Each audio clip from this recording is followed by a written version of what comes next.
婶，求求你了，不要送走弟弟！没用的东西，不送走他，家里还要多一个废物吃饭。我不要去码头，我不要离开家！姐姐，救我！沈南，快跑！还愣着干什么？赶紧拖走！杨氏，你霸占我家田产，还要把我送去码头，你会遭报应的！反了你了！你爹娘死了，没我们你早饿死了。你们家的地就该是我们的。我不是被傀儡打飞了吗？待着别动。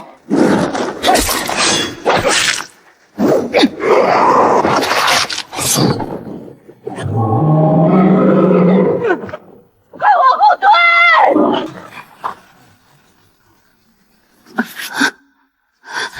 爹娘去世后，原主和弟弟沈南一起生活。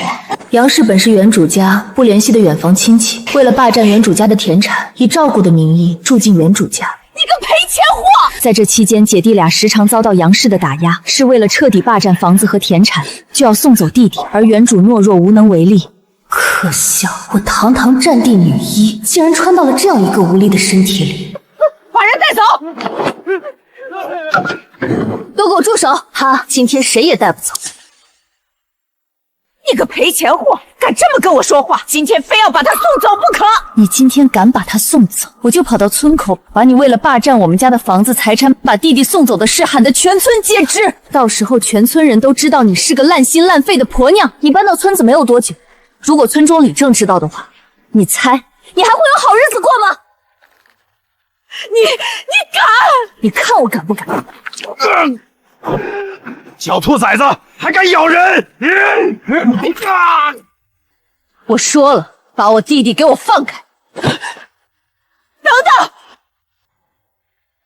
这是断亲书，从今往后，我和沈南与你杨氏恩断义绝。我沈阳要自立门户。自立门户？你一个没靠山的乡野丫头，还想自立门户？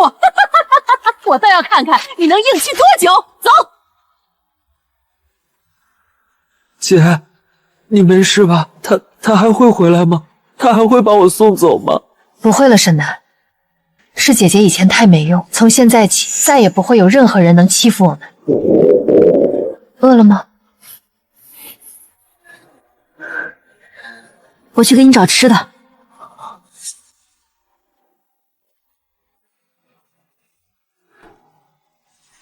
必须立刻找到吃的，沈南快撑不住了。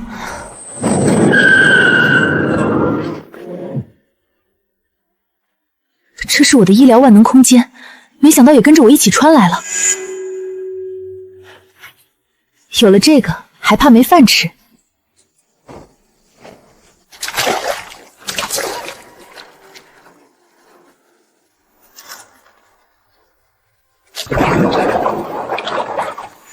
咱们有吃的了。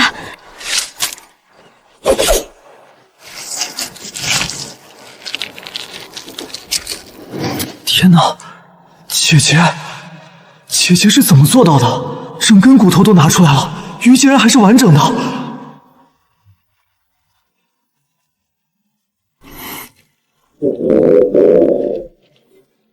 吃吧。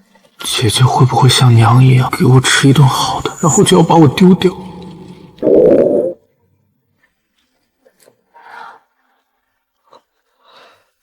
这鱼真香啊，外酥里嫩，入口即化。真的不吃吗，沈南？再不吃就真没了。别哭了，眼泪拌鱼，味道要变咸。姐，我害怕你像娘一样给我吃一顿好的就要把我卖掉。别哭，以前是我懦弱无能，护不住你。今天看见你被拉走的时候，我想通了，从今往后我要变强，再不让任何人欺负我们。快吃，吃饱了我就去搞钱，然后去把你二姐接回来。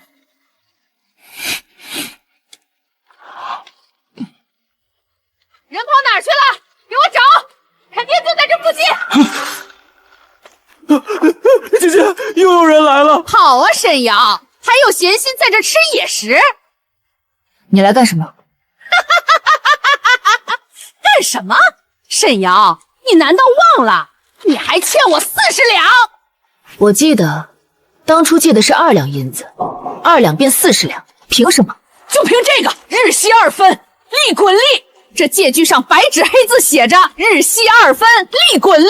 如今1个月过去，连本带息，你要还我40两。白纸黑字，你想抵赖不成？看样子你今天是还不出来钱了，那我就把你弟送到黑矿上抵债。带走。慢着，刘大妈，你这日息2分是不是太高了点儿？白纸黑字嫌高，晚了。按照律法，日息不得最高，不得超为1分。2两就算利滚利，也是最多20两。你这日息2分，超了律法的1倍，属于恶占。你胡说八道！我怎么没听过这种律法？你没听过？好啊，那我们就拿着这张借据去告官。哎呀，沈姑娘，你看你说的都是乡里乡亲的，哪能真去见官呢？是我昏了头，算错了。这样，咱们就按律法来，20两就20两。行，明日我还你20两。明日？你家都穷得揭不开锅了，明日就能还出20两？这就是我的本事。明天天黑前，我要是拿不出来，任你处置。好，老娘我明日来。如果换不出钱，你弟弟就要被我拉去抵债。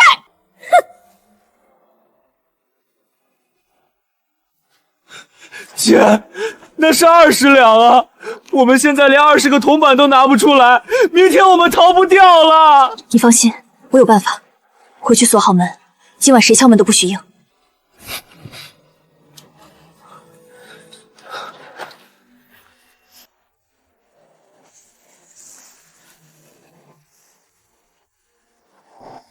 这个时代的土地肥沃，看来能够找到卖出高价的珍稀草药。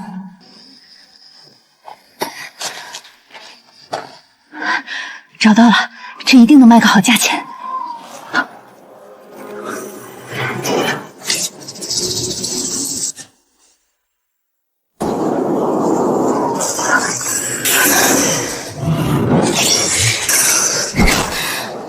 找死，小样，对付你够够的。没想到还有意外收获。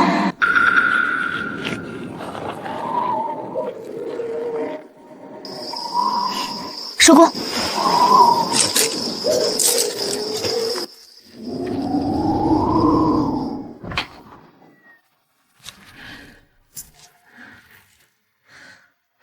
掌柜的，收药材吗？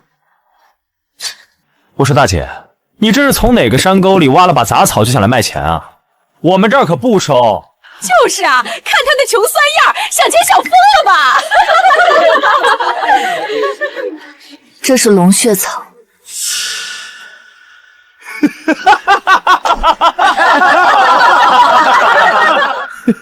龙血草，小姑娘，你可知道龙血草长在哪儿？百丈崖，毒蛇猛兽遍地都是，就你也能采到？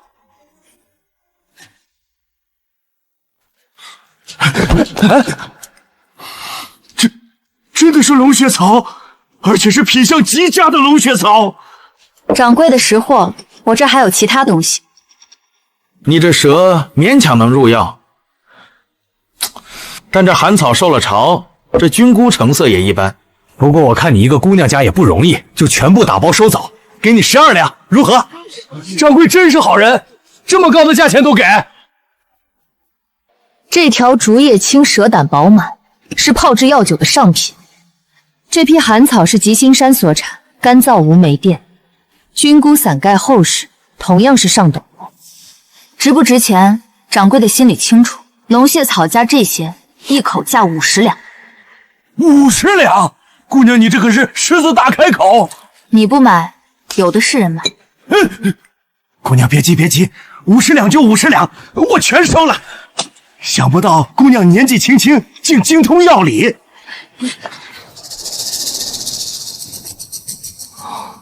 姐姐到底什么时候回来？眼看着天就要黑了。沈阳，你赶紧给我滚出来！他们来了，我要马上躲起来。姐姐，快回来！没人，给我搜，把家里值钱的东西都带走。大妈，您放心，俺们兄弟有分寸。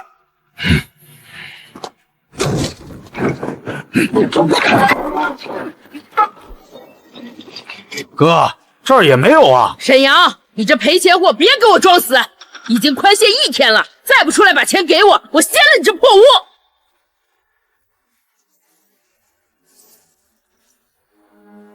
嘿，刘大妈，这儿有动静！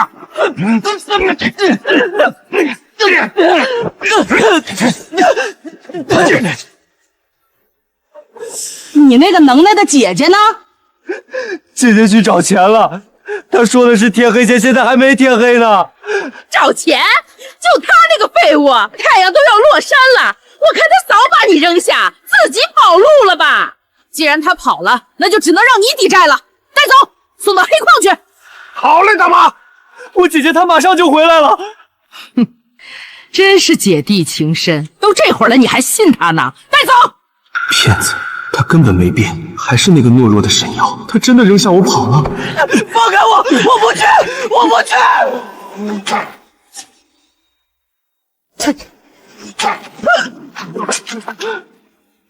住手！姐姐，她回来了。20两，我说过天黑前还你们，但是谁给你们的胆子，敢动我弟弟？好啊，敢打我，给我上！不行啊，大妈，你只顾俺们来收钱，没有说要打架。废什么话！待会儿给你加5万，快点给我上！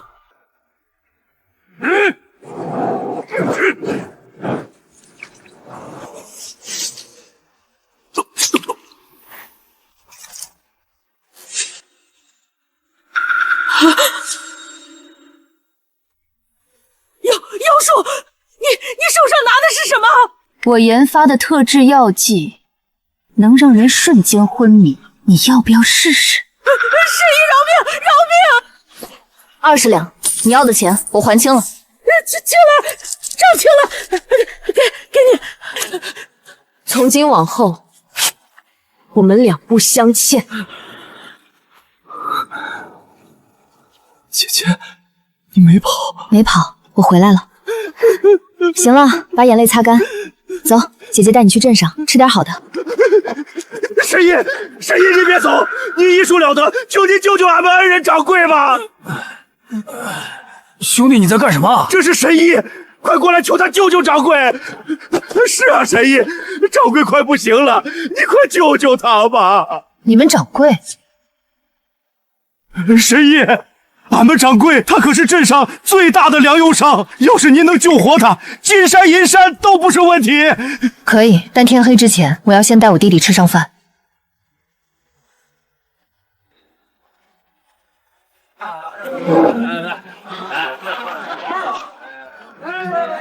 把你们店里最贵的招牌菜烧鸡、肘子、糖醋鱼上5个，再来2大碗米饭。吃这么多的肉，这不是在做梦吧？吃，以后姐姐让你天天都吃上肉。没救了，钱老爷子这次是油尽灯枯，回天乏术。准备好事吧，我们已经尽力了。刘大家的，你这是从哪个犄角旮旯找来的黄毛丫头？我们这么多名医都束手无策，她能干什么？这就是大壮说的神医，一个小丫头，你是在拿老爷的性命开玩笑吗？小姑娘，这里不是你过衙家的地方，快快离去，免得沾染了晦气。颈动脉有微弱脉动，瞳孔未完全散大，是典型的脑卒中导致的假死，人还有救。沈阳，荒唐！钱老爷气息已绝，脉象全无，你竟敢在此胡言乱语！若是救不活，你担当得起吗？我若救不活，分文不取，还甘愿给各位名医磕头赔罪；但若救活了，在场各位都得尊我一声沈神医。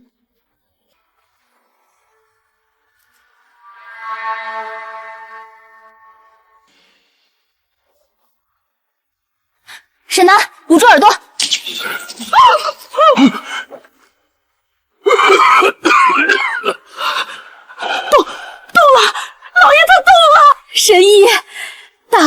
言谢，这点酬金还请您务必收下。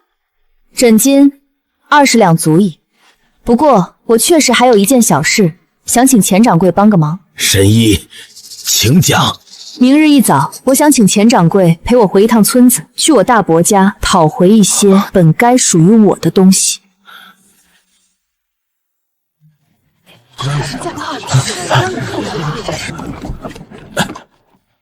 大小姐，咱们到了。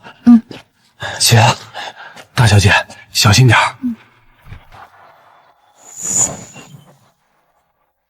二姐，死丫头，磨蹭什么呢？一盆衣服洗一天，是想偷懒等我用棍子伺候吗？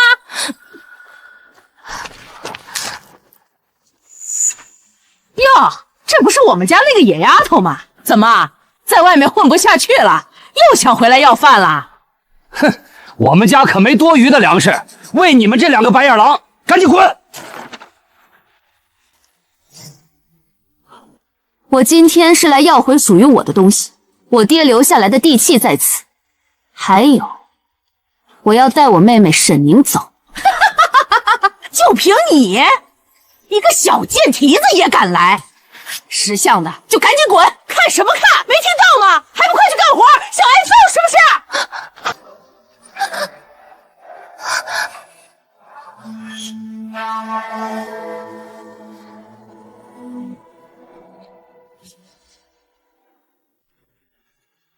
沈大龙是吧？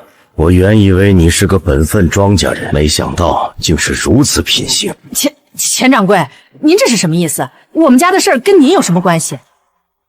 诸位乡亲听着，这位沈瑶姑娘乃是救了我性命的神医，是我钱某最尊贵的客人。如果她不还属于沈神医的地，那从今日起，沈大梁家的1粒粮食，我钱家永不收购。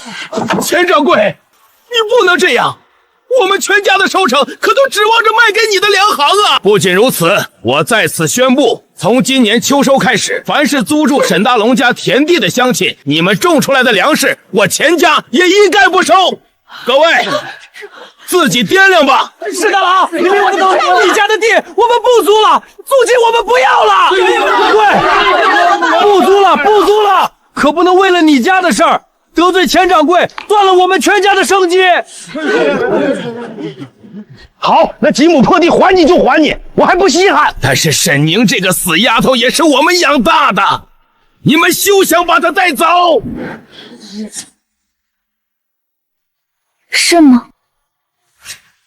我听说大伯家的堂哥今年18，快要议亲了吧？那当然，我儿子一表人才，已经请了王媒婆，正准备跟村东头的张屠户家议亲呢。原来如此，也不知道这张屠户家要是知道未来的亲家母是个把亲侄女当牲口使唤，稍有不慎就用烧火棍往死里打的人。也不知道这10里8乡的姑娘们，要是知道嫁到你们沈家，就要伺候这么一个尖酸刻薄、心肠歹毒的恶婆。还有没有哪家的姑娘敢进你们家的门？你们别听他胡说，我打他是教他规矩，我怎么可能打儿媳妇？那你儿媳妇不听话，你是不是也要打她教规矩？哎呦，这要是传出去，谁还敢把闺女嫁过来呀？可不是嘛，摊上这么个婆婆，下半辈子都毁了。看你干的好事。你们要是不把我妹妹还给我，从明天起我就天天带着我妹妹到镇上人最多的地方，把你们这些年做的好事一件一件说给全天下的人听，我倒要看看你们沈家的名声到底有多值钱。沈大玲，你不要脸，你们儿子可还要脸面，真想在整个村里都抬不起头来。你要带走就带走，赶紧给我滚！别留在我家碍眼，误了我儿子议亲。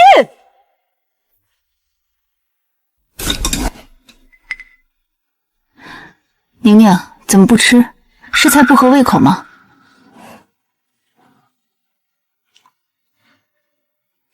我不吃，我不吃你们的东西！二姐，你怎么了？这是我们自己的家呀，姐姐做的红烧肉可好吃了。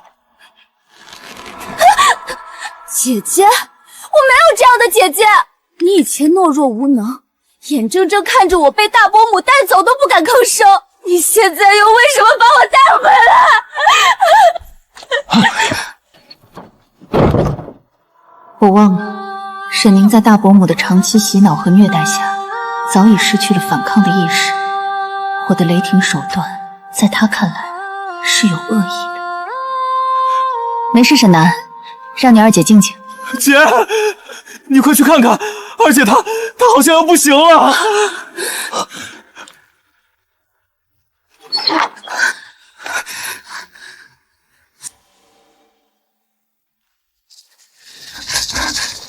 心率180，高热惊厥，颅内压升高，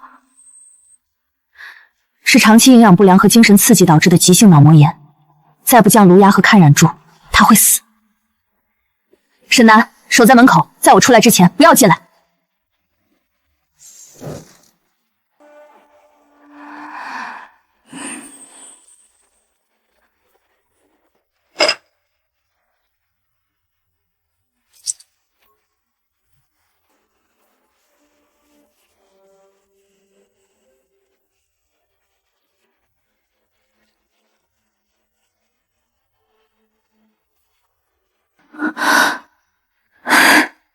终于退烧了，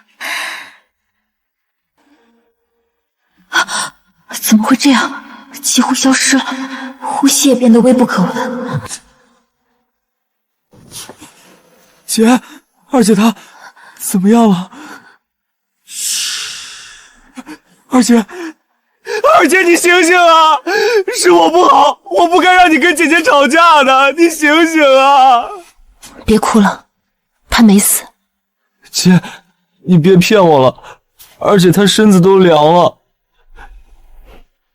我没有骗你，她的身体长期亏空，猛药下去，机能进入了自我保护的休眠状态，切断了所有非必要的消耗。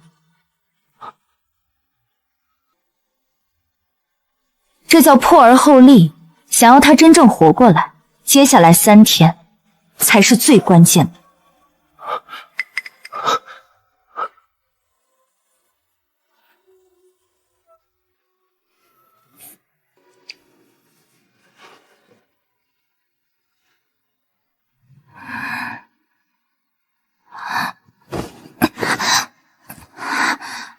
奇怪，我感觉好多了，就连之前疼痛的关节现在也不疼了。是姐姐救了我，是她把我从大伯家带了回来，我不应该误会她，还和她吵架。你醒了，感觉怎么样？有没有哪里不舒服？姐，对不起，没事了，都过去了。欢迎回家，明明。二姐你慢了，这是我的，我先拿到的。是我的，姐姐说大病初愈的人要多补充糖分，你就让我吧。现在手里有了第一笔资金，下一步就是开一家属于自己的医馆，在这个时代站稳脚跟。老板，给我来5斤猪肉，还有这半边牛肉。姐，我还要吃包子。买都买。好嘞。沈神医，可算找到你了，快随我去看看吧。钱掌柜，何事如此惊慌？布庄后院的染房不慎失火，火虽然扑灭了，可里面的10几个女工都被严重烧伤。一个个惨不忍睹啊！用这种方法处理大面积烧伤，就算侥幸不死，也终身残疾。这些最基本的烧伤处理原则，这里全都没有。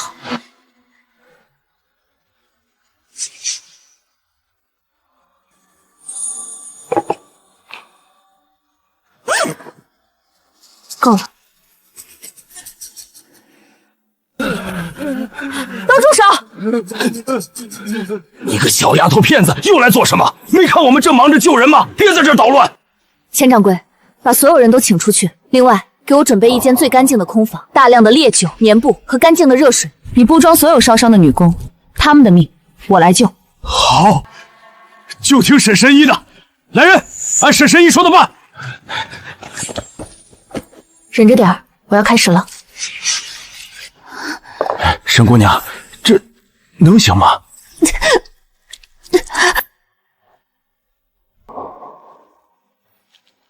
这是断血膏，能续筋接骨。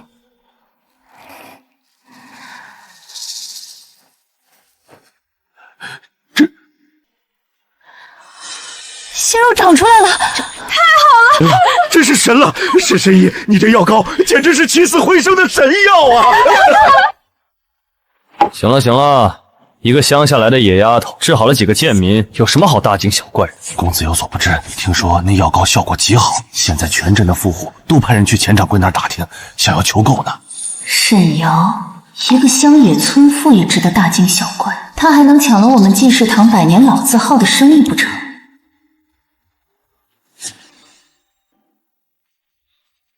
姐，我们就这样能行吗？连个吆喝的人都没有。放心，好酒不怕巷子深，何况我们还在巷子口。我们的药不是给普通人准备的。口气倒是不小，就这么个小瓶子，里面装的什么鬼东西？卖多少钱？1两银子。1两银子，你怎么不去抢？1两银子都够我们庄稼人活大半年了。就是啊，我看你是想钱想疯了吧？就是金子做的膏药也不值这个价。我看这小娘们儿就是个骗子。要不我们还是便宜点卖吧，再这样下去一个都卖不掉了，别人都把我们当傻子看。别急，我们的药只卖给最需要它也最付得起价钱的人。现在我们只需要等。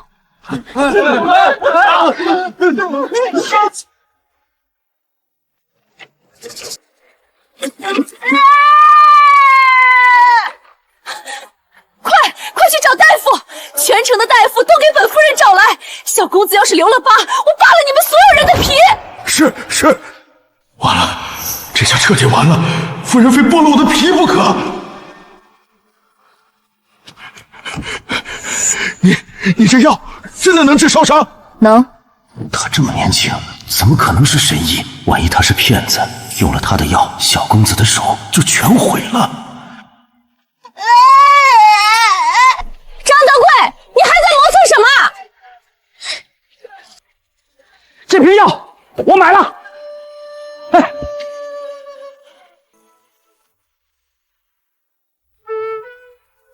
娘，不疼了，凉凉的，好舒服，手变好了。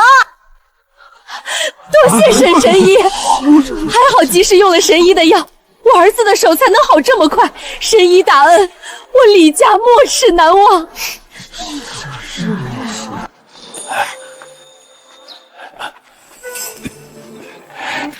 沈神医，这是本夫人为小儿求药的诊金，不成敬意。以后在这清河镇，神医若有任何事，告诉我就是。医者仁心，小公子手没事就好。天哪，真的好了！这是什么神仙药膏？也太快了吧！沈神医，卖我1瓶，我出20两银子，我出50两。神医，先卖给我，我家里老娘也烫伤了腿。不急不急，一个一个的来。都让开！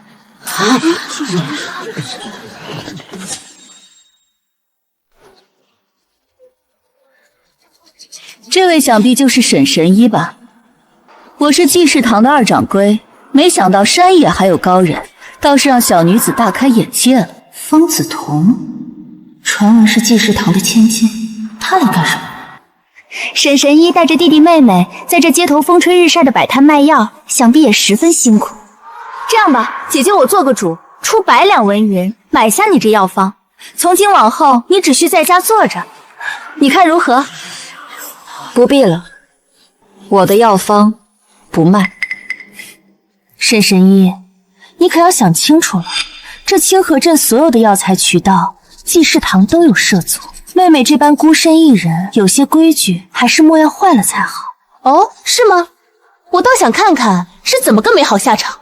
好，好得很。沈瑶，我方梓潼在此发誓，不出3日，定要让你在这清河镇一棵草都买不到。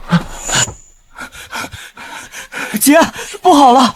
方梓潼那个坏女人真的说到做到。我们跑遍了镇上所有的药材铺，从王记、李记，他们都说没有了，都说制作烫伤膏要用的那几味主药一颗都没有了，连最普通的甘草都售卖完了。姐，现在怎么办？没有药材，我们的药膏就做不出来了。之前收了那么多富商的定金，要是交不出货，不光要赔一大笔钱，我们好不容易才有的名声就全毁了。看来是方梓潼利用季时长的渠道，连夜买断了镇上所有的相关药材，釜底抽薪，这是要从根本上断了我的路。姐姐，要不我们去跟那些富商解释一下，把定金退给他们吧，总比赔钱强。不用，我有办法。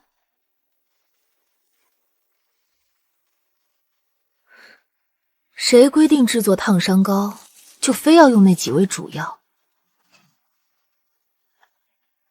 沈南，去药房，咱不要那几味药了，换成我单子上写的这几味。沈宁，你待会儿就负责熬药。好。我不仅要交货，我还要让我的药膏效果比以前好上10倍。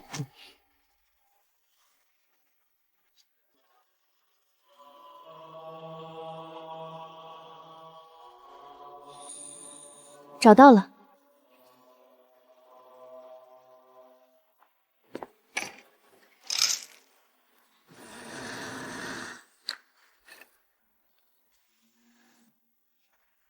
终于，比之前玉姬膏更好用的升级版诞生了，这些单子全都能交货。梓潼妹妹，算算时辰，那些富商应该已经找上门了。她一个乡野村姑，还能凭空变出药材不成？我倒要看看那沈瑶交不出货，怎么收场。我们只需坐在这里，等着她身败名裂即可。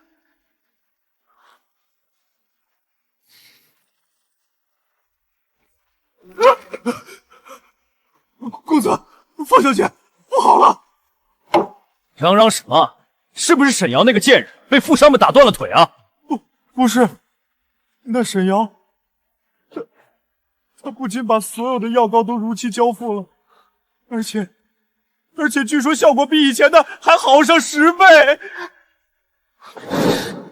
现在那些富商都把她当活菩萨供着呢。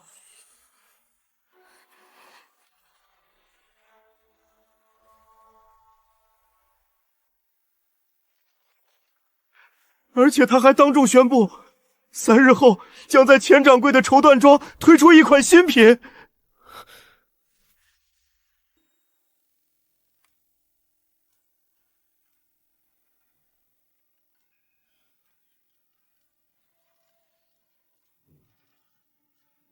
沈神医，你就别卖关子了，这便是你说的比玉脂膏更神奇的宝贝。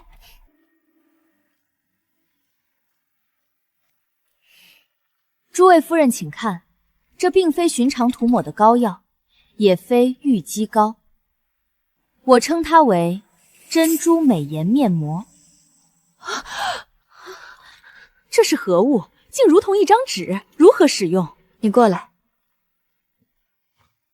其功效不在治病，而在养颜，只需像这样。天哪！张夫人，皮肤水润饱满，白皙透亮，连眼角的几条小纹都几乎看不见了。我的天，这简直是换了一张脸啊！沈神医，这神物多少钱一盒？我要！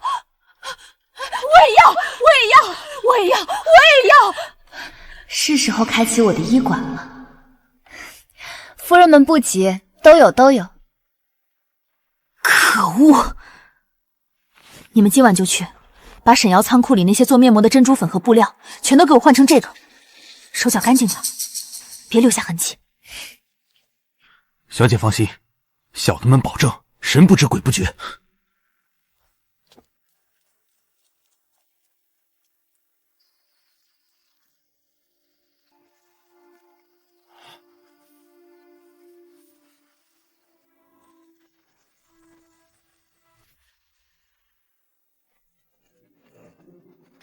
诸位，今日我们姚记医馆正式开业。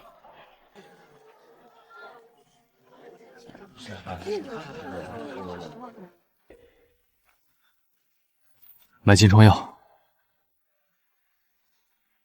金疮药治不了你的腿，旧伤、骨头错位、筋脉粘连，再拖半年，这条腿就彻底废了。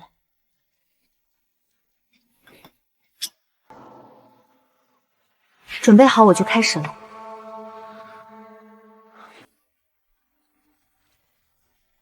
好了，静养1个月便可恢复如初。有知觉了，我的腿竟然不流血，也没那么疼了。在下萧山，感谢姑娘救治。姑娘若有什么用得着在下的地方，萧某万死不辞。心领了。我这里没什么需要你做的。大家快看啊！姚记医馆卖毒面膜，害我们毁了容，我的脸全还了，天理何在啊！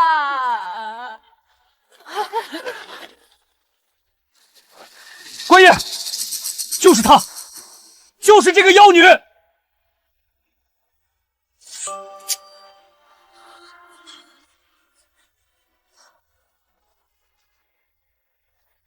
我知道你急着赚钱，可也不能拿别人的脸开玩笑啊！这可是要毁了人家一辈子的。原来是个卖假药的，这种黑商家就该抓去坐牢。人赃并获，此女心肠歹毒，罪证确凿，给我带走！不可能，我姐姐是冤枉的。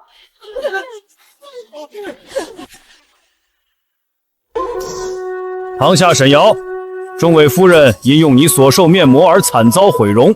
如今人赃并获，证据确凿，你可知罪？大人，草民冤枉。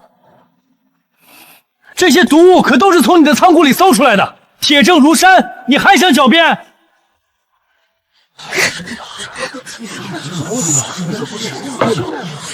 大人，草民是否冤枉，一试便知。草民恳请大人取一碗清水来。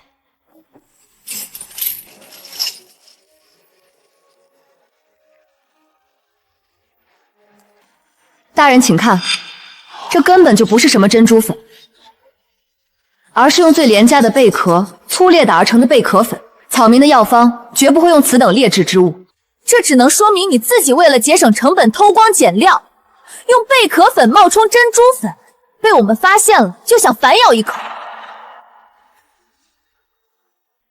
方小姐，你以为单凭几句狡辩就能颠倒黑白吗？大人，草民还有第2位人证，请大人传城东珍珠章。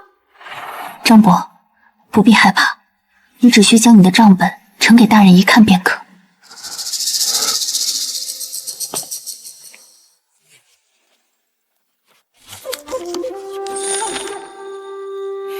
回禀大人，小老儿与姚记医坊合作已久，沈神医每次从我这里订购的都是用南海 A 级珍珠磨成的，价值不菲的上等珍珠粉。每一笔交易，这账本上都清清楚楚，绝无半点虚假。草民虽然不曾卖给沈神医半点贝壳粉，但是前几日，这位赵公子倒是派人找到了我，私下订购了一大批，用最劣质的河滩贝壳磨成的粉末。你胡说！我买那贝壳粉是用来刷墙的，定是这贱人收买了你来诬告我。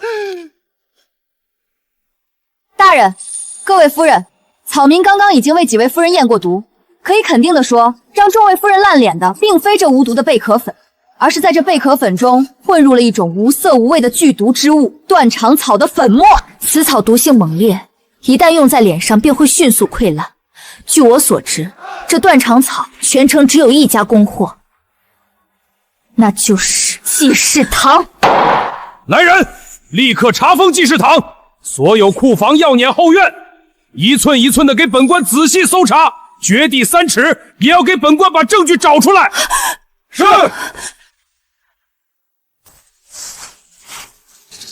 大人，您看，这是断肠草。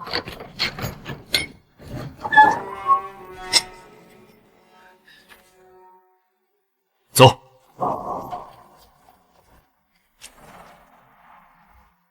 回禀大人，我等在济世堂后院发现了活的断肠草蜘蛛，并在其内院药房找到了这个专门碾制毒药的药碾，上面还有未来得及清理干净的粉末残留。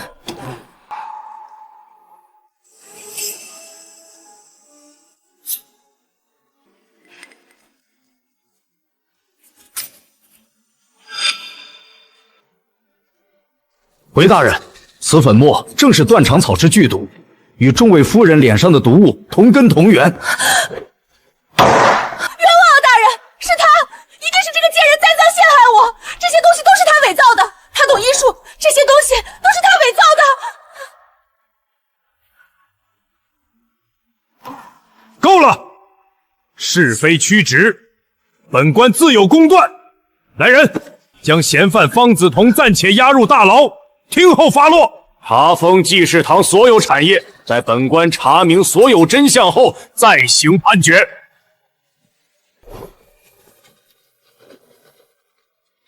枉！大人冤枉啊！沈瑶，你不得好死！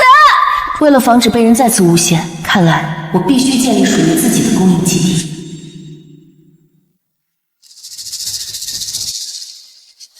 各位乡亲，我沈瑶今日在此宣布，我要承包下这片荒山，开办一个标准化药材处理作坊，专门种植和处理制作药膏、面膜所需的药材。什么？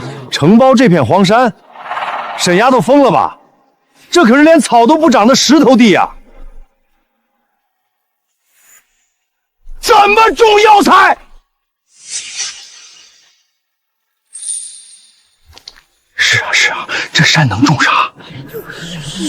是啊，还搞什么作坊？我们祖祖辈辈都是种粮食的，哪懂什么种药材？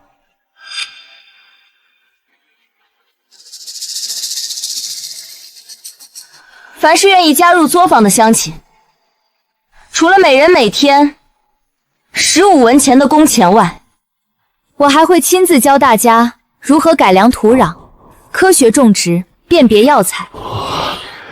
年底作坊盈利，所有人都有分红，这比大家辛辛苦苦种1年粮食可要强上100倍。每天15文钱，还有分红，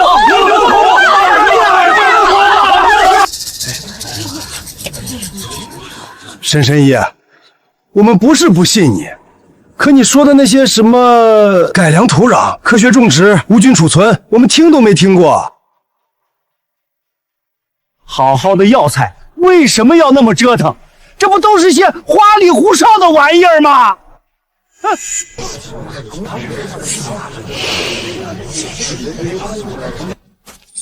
你别是想把我们这些老骨头骗去，给你白干活吧？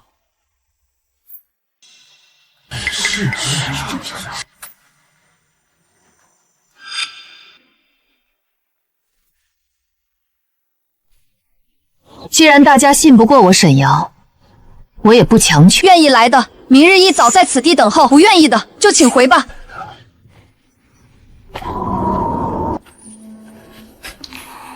你看他晒个药材还非得离地3尺，这不是瞎折腾吗？谁说不是呢？有那功夫多种2垄地不好吗？我看啊，不出3天他就得把裤子都赔掉。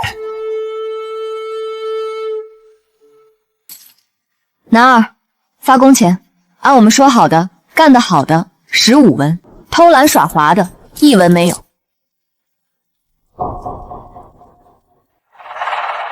15文，真的是15文啊！这辈子都没一天赚过这么多钱，沈姑娘真是活菩萨！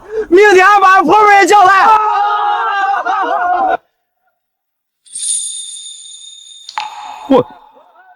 我没听错吧？一天15文？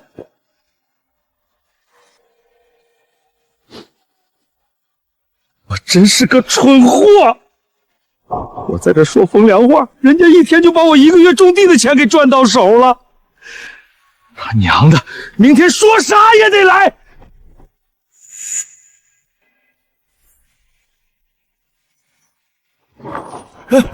沈神医，沈神医，你看我力气大，干活最实在了，让我干啥都行。叫我来！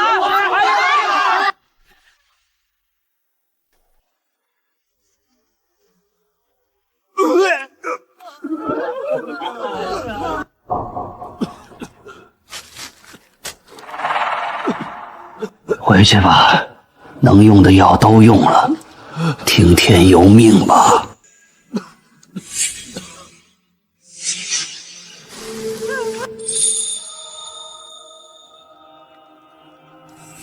赵家真是没用，花了那么多钱，也只让我从死牢里出来，在这破宅子里养病。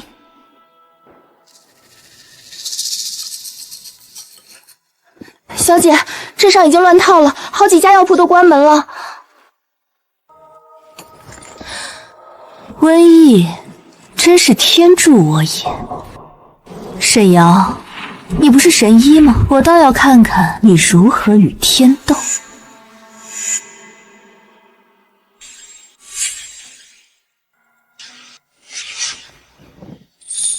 你们听说了吗？这场瘟疫邪门的很，早不来晚不来，偏偏是沈瑶见了那个怪模怪样的作坊后才来的。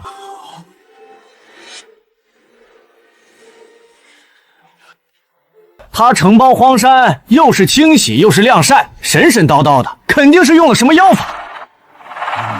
是啊，挖了咱们这儿的地脉，破坏了风水，这才引来了瘟神降罪呀。原来是这样，怪不得大夫们都治不好，这是天灾啊！这是出山灾啊！都是那个沈瑶害的，她就是个妖女。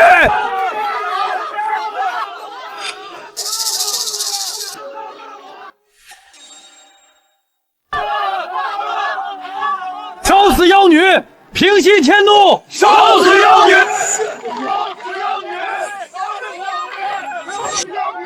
姐怎么办啊？他们说是我们把瘟疫引来的。愚昧，这是典型的水源污染导致的急性肠胃炎爆发，跟什么风水有什么关系？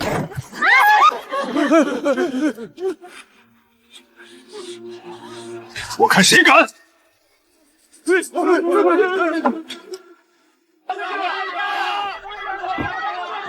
各位乡亲，请静一静。我知道你们害怕，但杀了我，瘟疫就会消失吗？你们的家人就能活过来吗？你们说我是妖女，说我引来了瘟神，那好，今天我就让你们亲眼看一看，这瘟神到底长什么样。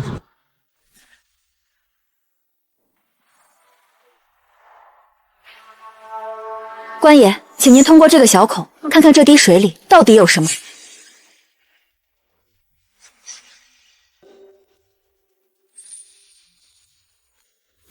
虫子，水里有好多密密麻麻的小虫子在动，太可怕了！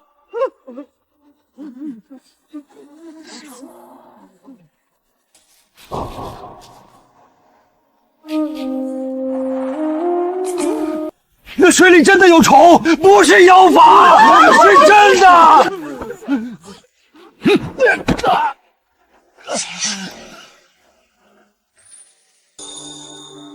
说，是谁派你们来散布谣言、蛊惑人心的？什么谁派来的？老子就是看不惯你这个妖女害人！乡亲们，别听他的，他就是想拖延时间。下一脚你的喉骨！我再问一遍，是谁？我说是金石堂的方子彤。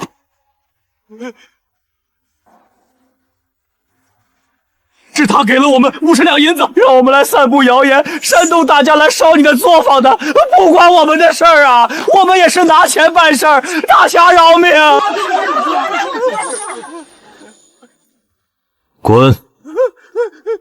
多谢大侠饶命，多谢大侠。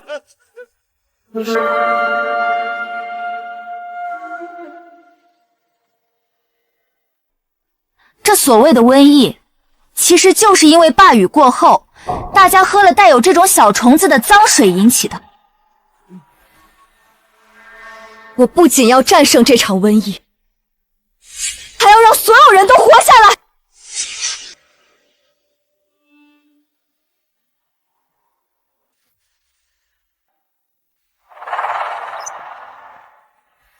果然是霍乱弧菌的变种，普通的抗生素效果有限，必须配置专门的口服补液盐，先维持住电解质平衡，防止脱水。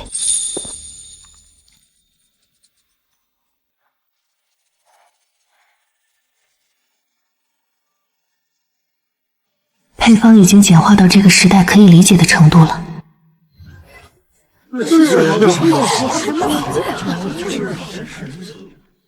想要活命，从现在起，所有人必须遵守我定下的3条铁律。第一，所有人家中的水井、水缸必须立刻清洗，所有入口之水必须完全烧开。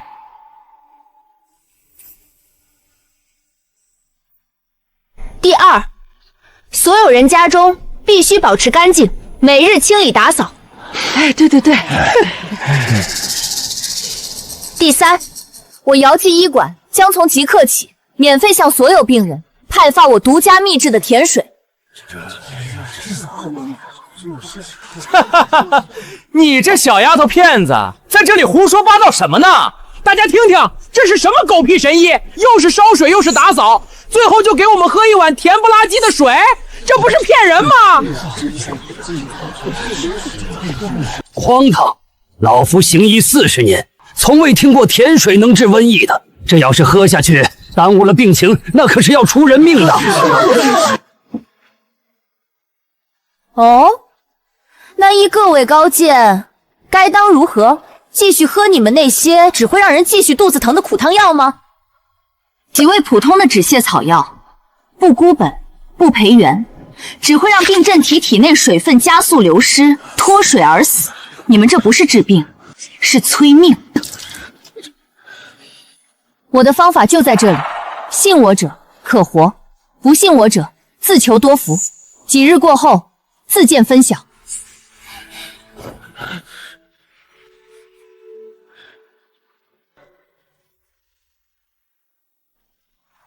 大家可想好了，一边是祖宗传下来的救命汤药，一边是黄毛丫头搞出来的糖碱水，到底信哪个？你们自己掂量。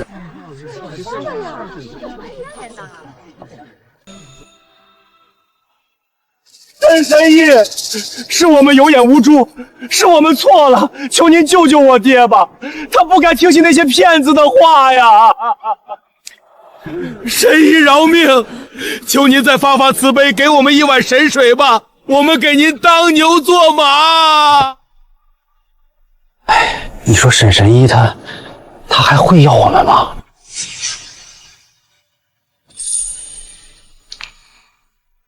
谁知道呢？不过这次，咱全镇人的命都是沈神医救回来的。我听说了，就那几天，镇上凡是喝了他那神水的，一个都没死。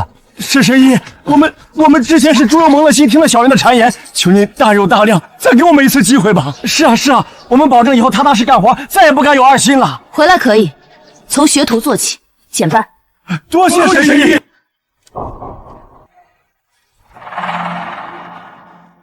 作坊越来越大，我不可能事事亲力亲为，是时候培养自己的核心团队了。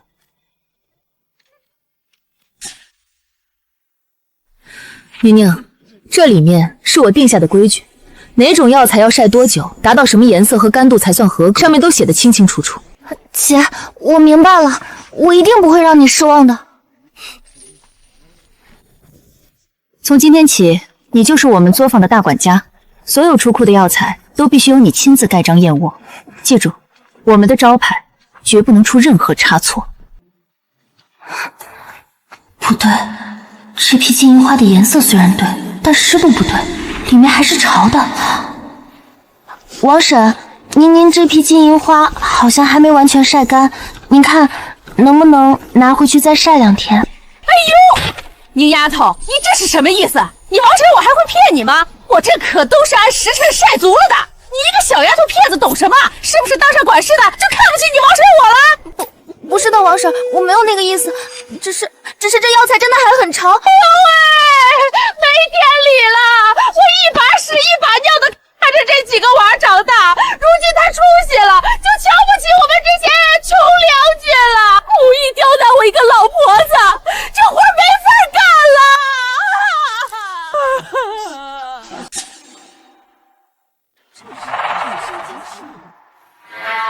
就是啊，宁丫头，你王婶都多大年纪了，还能骗你这个小辈儿不成？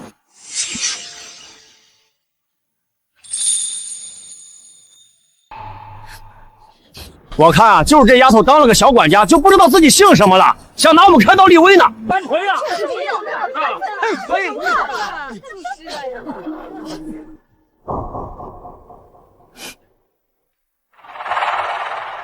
规矩是作坊的命，对任何人都不能心软。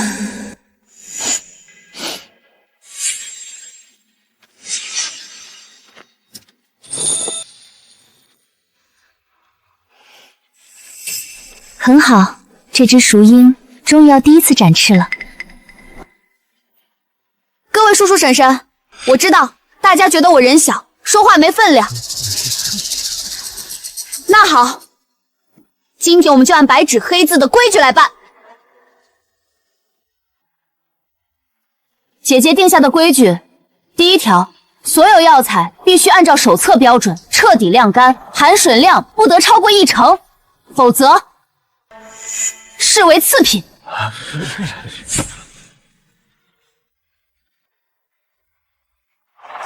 大家自己看，合格的药材颜色微黄，质地干脆，而王婶这批颜色发青，质地绵软，孰优孰劣一目了然。姐姐定下的规矩，最后1条，凡以次充好，试图蒙混过关者，一经发现，当批次工钱3倍扣除，并从作坊除名，永不入右。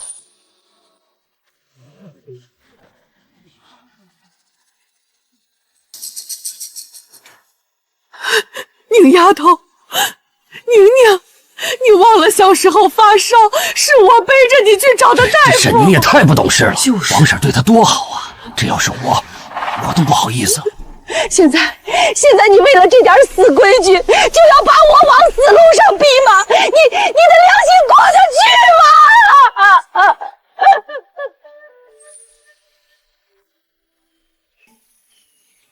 王婶儿，正因为我记得你当年的好，所以今天我才站在这里跟你讲规矩，而不是直接让萧山大哥把你扔出去。一码归一码，当年的恩情，我沈宁记在心里，日后必报。但是今天，你坏了作坊的规矩，差点砸了我姐姐和我们医馆的招牌。这个情我不能讲，也讲不起。男二，记下，王婶今日公分清零，按规矩扣除她之前3日的工钱，即刻生效。是，二姐。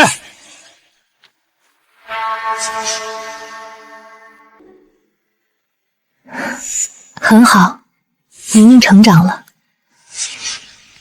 天气深入寒冬，我们的产品也该推陈出新了。赵哥哥，都是梓潼没用，让那沈瑶在镇上出了风头，如今他又来了县城，我怕他连您家的生意都要抢了去。童妹放心，一个乡下来的野丫头还能翻了天？到了县城，这可是本公子的地盘。我有100种方法，让他在这里混不下去。市场饱和，体验感差，就必须进行产品迭代，视觉趣味加极致体验，这才是能一举击穿县城贵妇圈的王炸。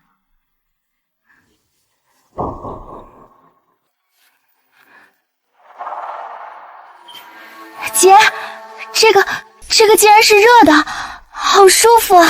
二姐，你这个面膜上面的表情好好笑。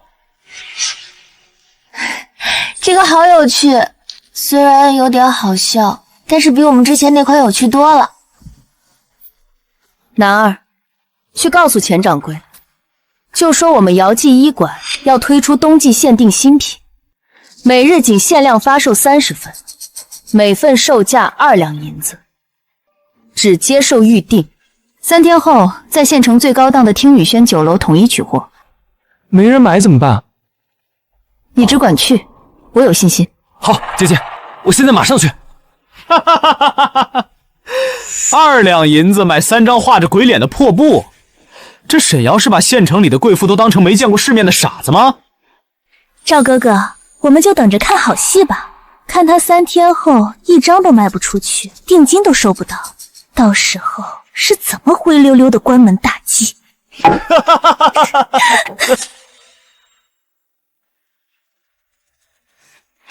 你看那乡下来的丫头还真敢来，2两银子1张脸谱，想钱想疯了吧？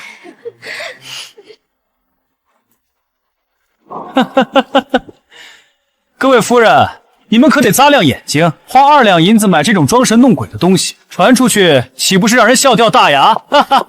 王夫人，我预定的10份，现在取货。天哪，竟然真的会发热，太神奇了！王夫人敷上这笑脸，看着竟有几分可爱呢。冬日里敷上此物，通体舒泰，真是神仙般的享受。这2两银子花得太值了，来人，再给我预定100份。沈神医，我也要预定，给我来50份，我出双倍价钱，先给我。夫人们不急不急，一个一个来。贱人，又是这个贱人，竟敢让本公子当众出丑！赵哥哥，别急，他那东西再怎么神奇，根子上离不开最基础的2样东西：珍珠和丝绸。我们猜不到他那发热的方子，难道还断不了他这2样根基吗？你的意思是？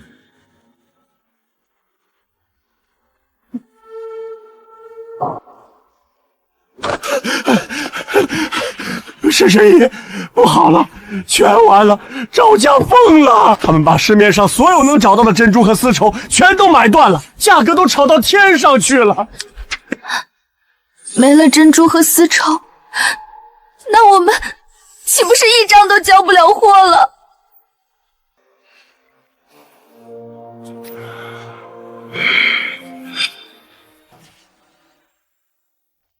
姐，这可怎么办啊？赵公子把珍珠粉和丝绸都买断了，我看他就是想把我们逼死。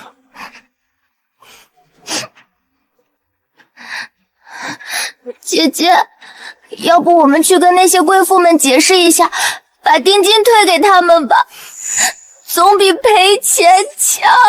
他们高价垄断了我们做面膜最基础的材料，妄想让我们1张面膜都做不出来，那可要让他们失望了。想垄断丝绸，我直接用更廉价的植物纤维做出比丝绸更好的膜布。赵公子，你的如意算盘打错了。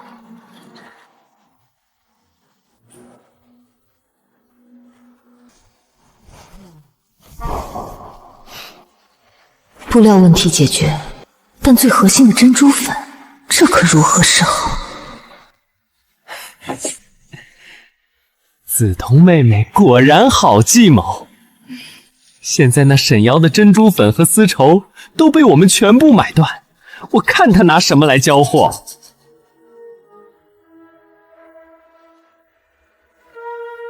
他这2天都没出门，想必是急得焦头烂额了吧？哈哈哈哈哈！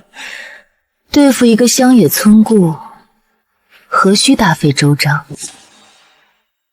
姐，库房珍珠粉我们真的没有了。赵公子放出话来，谁要是敢卖珍珠粉给我们，就是跟他赵家作对。姐姐，那些贵妇的订单已经开始催了。买不到珍珠，那就自己造。谁说珍珠粉就非得靠天生？钱掌柜，帮我办一件事，我要承包城外西郊那条最大的河道，越快越好。什么？养珍珠？可是养蚌取珠至少要3、5年，甚至10几年吗？我们的订单根本等不那么久啊！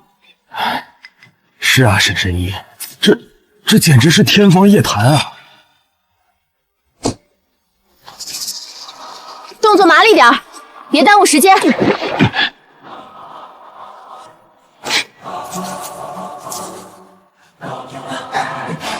姐，这能行吗？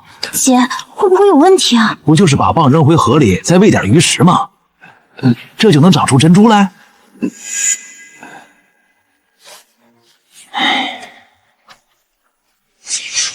我看悬，8成是沈神医被逼急了，病急乱投医呢。姐，光靠喂这些东西，真的能养出珍珠吗？放心，我撒下去的可不是普通的鱼食，那是混合了高浓度钙质和微量元素的催化剂，能让这些河蚌在最短的时间内分泌出最后的珍珠汁。我们不仅能养出珍珠，而且会比任何人养的都快，都好。不好了，沈神医，不好了，河神发怒了，水开锅了！快看，那是什么？河里怎么冒泡了？是啊，咕嘟咕嘟的，跟烧开了一样。天哪，居然就长出这么大的珍珠了！这是神迹啊！沈神医，您这是请来了河神吗？各位，原料的问题我们已经解决，接下来开工。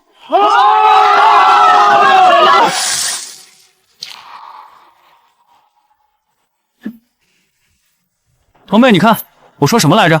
断了他的珍珠和丝绸，他就是个废物。不出3日，他就得哭着来求我。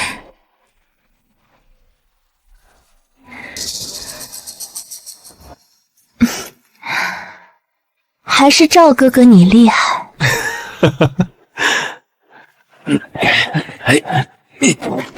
升级版天丝美颜面膜今日开售。各位久等了，我姚记医馆今日推出升级版天丝美颜面膜。所用膜布乃是本店独家研制的天丝棉，比丝绸更亲肤、更服帖。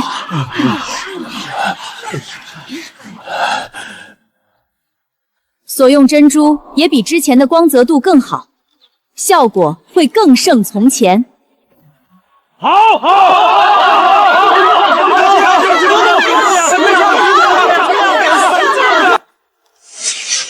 什么？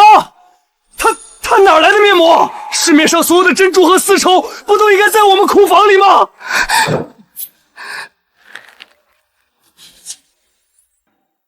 怎么会没钱了？我赵家这么多年的基业，怎么可能没钱了？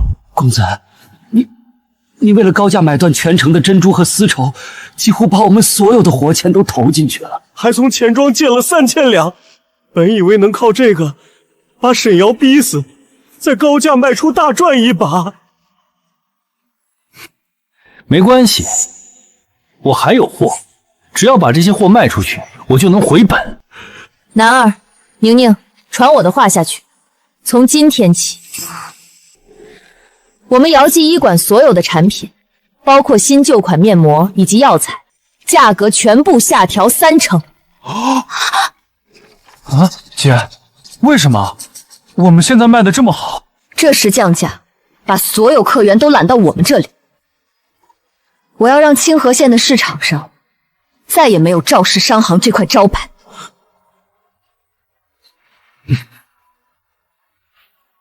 姚记医馆全线降价3成，看见了吗？这就是以前不可一世的赵公子。是啊，真是风水轮流转啊！老少，你们什么意思？我的货不要了！跑去跟那个贱人买，忘了谁带你们发财的？赵公子，这话说笑了。当初跟你做生意，那是为了赚钱。现在沈神医的面膜卖的又好又便宜，我们买回去再加价卖到隔壁县城里，就发财了。难不成跟你守着这些发霉的破烂货吗？就是赵公子，您现在还是先想想怎么还钱庄的几千两银子吧。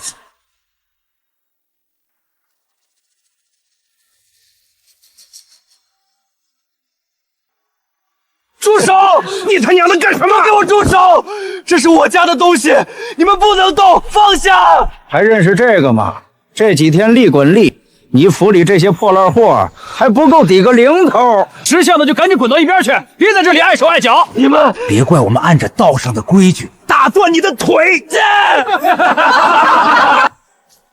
哎呦，这不是赵大公子吗？怎么坐地上了？您那几库房的珍珠和丝绸呢？没能把您垫包一点啊？张兄，话不能这么说，赵公子这是在体验生活呢。等他还清了钱庄的债，沈瑶，都是因为你，我失去了一切，我绝不会就这么算了，绝不！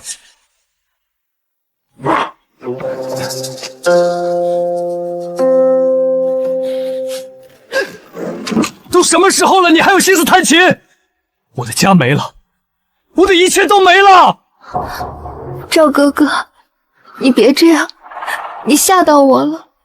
我知道你心里苦，我又何尝不是呢？他不仅毁了我济世堂，现在连你都遭到毒手，我恨不得食其肉寝皮。恨，光恨有什么用？我现在一无所有，连条狗都不如，我还怎么报仇？赵哥哥，你忘了你最大的优势了吗？你斗不过他，是因为他有钱。可如果我们让他变得跟你一样，更痛苦。他最在乎的是什么？不是那些钱，不是那些药方，而是他那两个视若珍宝的拖油瓶弟妹。只要我们动了他们，就能让他尝到比倾家荡产、比死还难受的滋味。到那个时候，他所有的钱财和药方，还不是任由我们予取予求？对，对。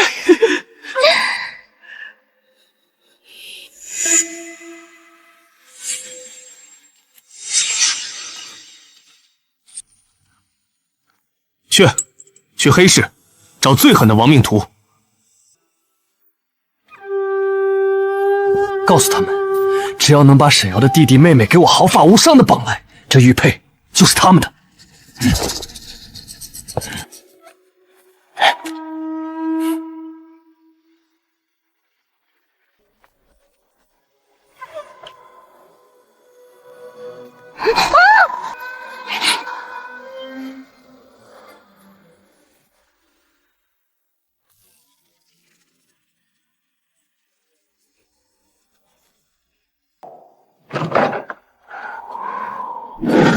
糟糕，沈云和沈南出事了。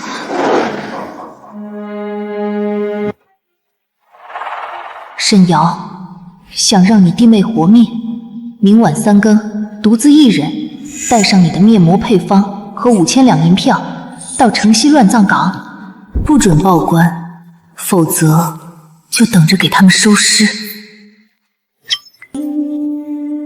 赵公子，方子彤，感动我的人，就要有拿命来偿的觉悟。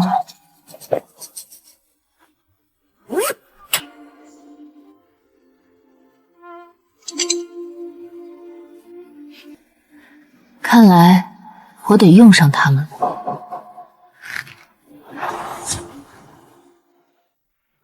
你一个人去太危险了，对方是亡命之徒，你如果多一个人，我怕会激怒坏人。好，你一定要活着回来。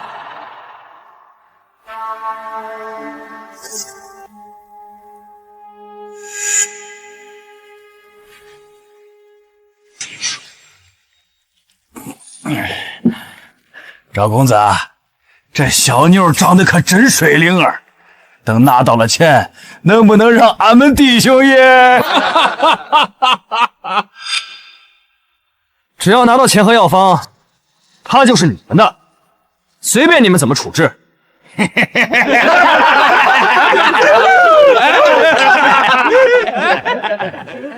不仅是他，还有他那个姐姐，我要让他在死之前尝遍人间所有的屈辱。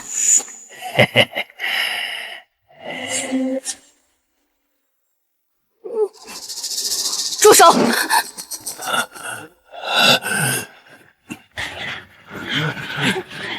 哟，还真敢一个人来！小娘子，你是来替你妹妹的吗？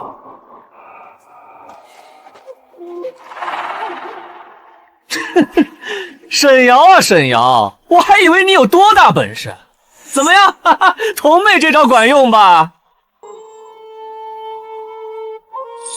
我就知道，为了你这2个拖油瓶，你一定会乖乖送上门来。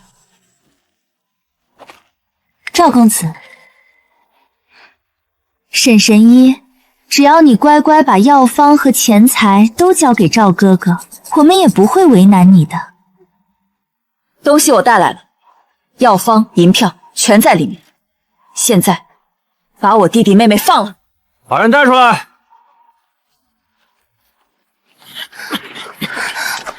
钱，你们别怕，到我这里来。放人！沈阳，你是不是太天真了？今天你们姐弟3个，一个都别想走！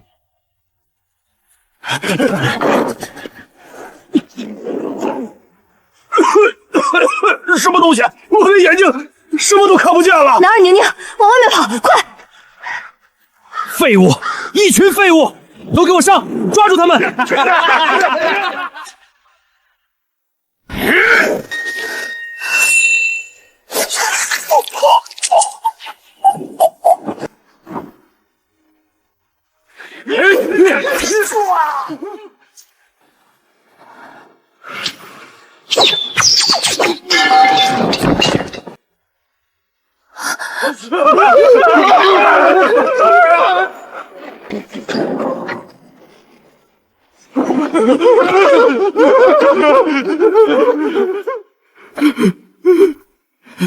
好汉饶命，女侠饶命啊！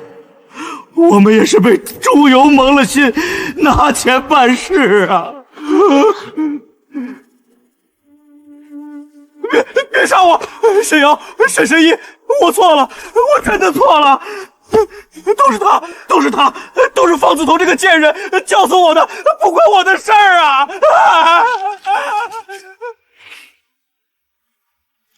赵公子，事到如今了，你竟然还敢冤枉我！求求你，你要钱，我全都给你，只要你不杀我，你要什么我都给你。钱，你的钱现在不都是我的吗？放开我，不关我的事！关不关你的事儿，可不是你自己说了算。带走。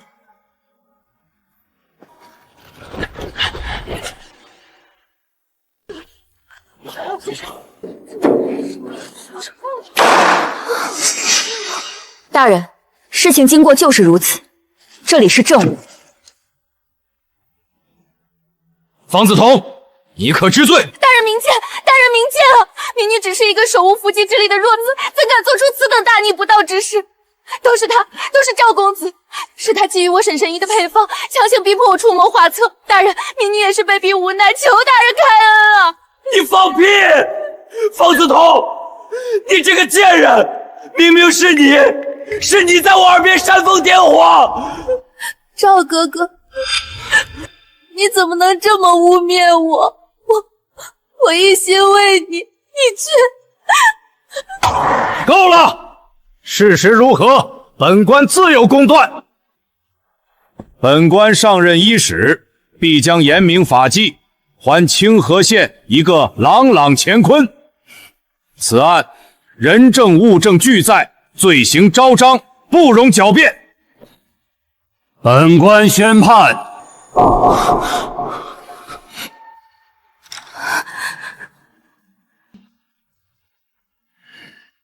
主犯赵公子买凶绑架，意图谋杀，罔顾人伦，罪大恶极，判处斩监后，秋后问斩，打入死牢。一众山匪为虎作伥，全部处斩，以儆效尤。方子彤身为女子，心肠歹毒，叫嚣杀人，虽非主犯，但其心可诛，判处流放3000里，即刻押解。沈瑶，你等着，我一定不会让你好过。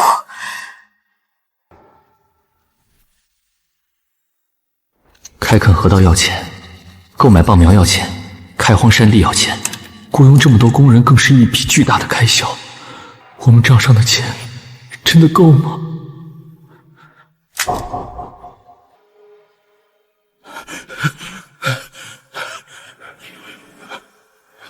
沈神医，不好了，出大事了！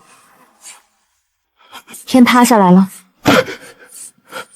夫人，不好了，咱们的钱庄……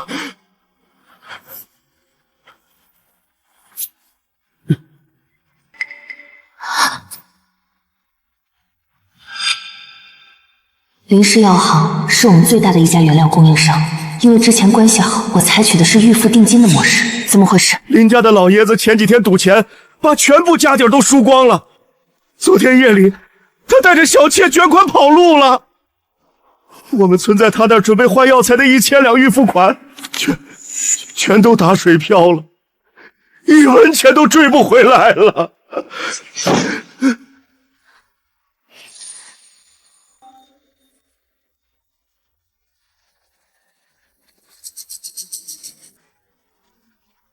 掌柜的，不好了！城郊垦荒队的工头来要工钱了。掌柜的，码头那边催我们去结清棒苗的尾款。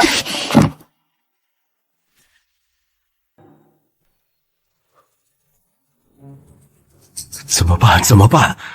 现在去钱庄借贷，利息高的吓人。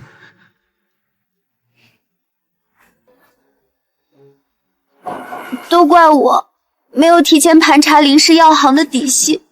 不怪你，是我扩张太快，忽略了风险控制。钱掌柜，我有一个办法。我算过了，现在最大的问题不是没钱，是钱都变成了货，收回来太慢。而那些贵妇们手里有的是钱，为什么不想办法让他们心甘情愿提前把钱交给我们呢？我管这个叫会员卡。我们可以制作3种不同的卡片：玉兰卡、牡丹卡和金孔雀卡。只要老客们提前存钱进来，比如一次性存10两银子办一张玉兰卡，我们就立刻送他们价值2两的赠品，以后每次来买东西还能打95折。如果存50两办牡丹卡，就送15两的赠品，打9折。南少爷，这恐怕不妥吧？还没买东西就先交一大笔钱出来，天底下哪有这样的道理？谁会愿意啊？我愿意，而且我们还又送东西又打折，这不是亏本赚吆喝吗？不，这不是亏本，这是用未来的小利换取眼下救命的现金。只要我们的资金周转过来，这点折扣和赠品根本不算什么。而且，办了卡的客人为了把钱用完，就只会来我们家买东西。用户捆绑，消费闭环，男二竟无师自通了现代商业模式的核心。好，就按你说的办。男二，这件事我全权交给你。姚记医馆会员制活动正式推出，充10两送2两，充50两送15两，走过路过不要错过。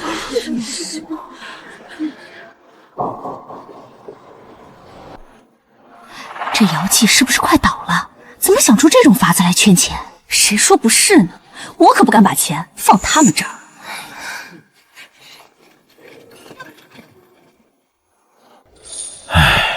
南少爷，我看这法子行不通啊。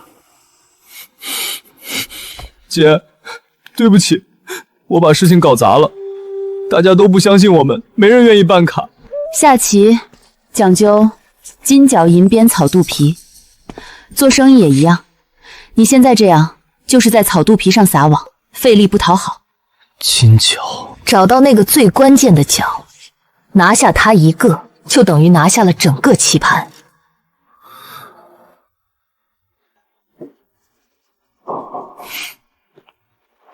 王夫人，此物名为会员卡，不同卡存入银钱后，可以获赠不同程度的银钱。尤其这张金孔雀卡，存银1000两，可得1300两之用，享8折之惠，所有新品终身免费试用。这些都只是次要的。夫人，您是清河县所有贵妇的表率，您用的东西，旁人才能跟着用。您觉得好的东西，才是真正的好东西。有了这张卡，就能证明我在姚记的花钱能力，那岂不是就能凸显我的身份了？把他们都能比下去。去账房支1000两银票过来。好一个伶牙俐齿的少年郎，这张卡我办了。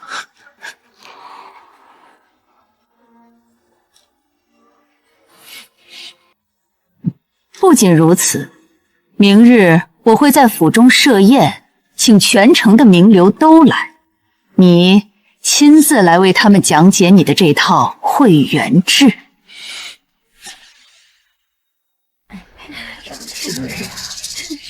王姐姐都办了，我们自然要跟上。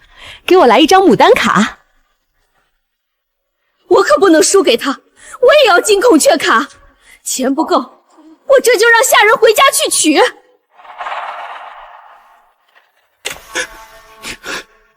成了，我们医馆有救了。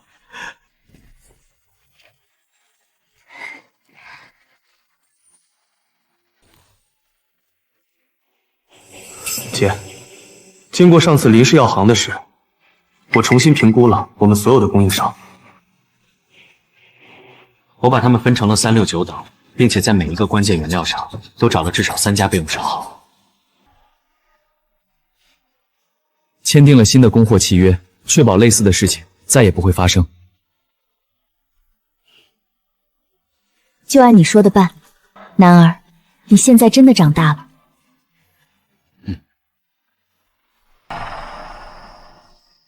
沈瑶，我要走了，今日来向你道别。你要去哪儿？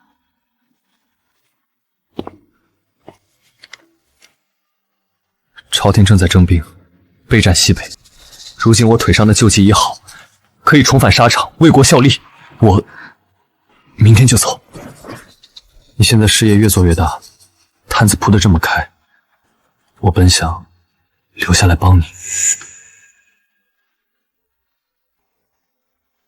这里面是一些常用药，或许能帮得上你的忙。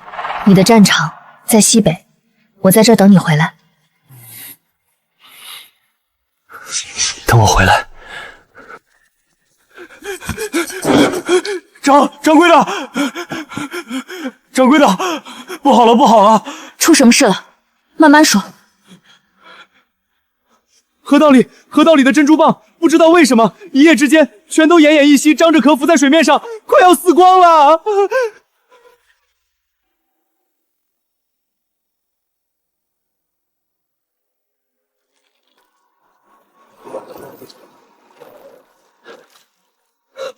不好了，不好了，蚌都死了！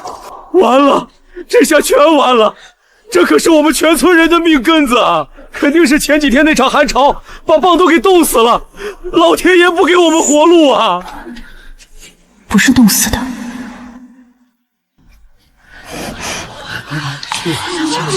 不要慌张，我去看看。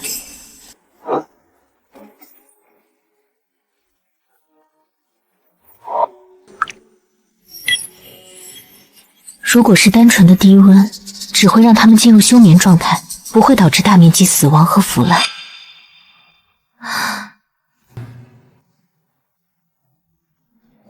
这是一种水生细菌在低温环境下的大规模爆发。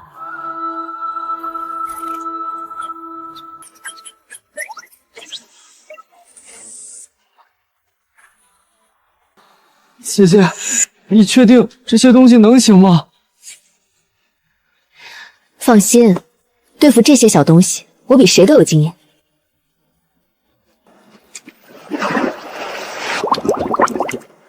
这里面是石灰和草木灰和广谱抗菌剂的混合药水，能够治疗水生细菌。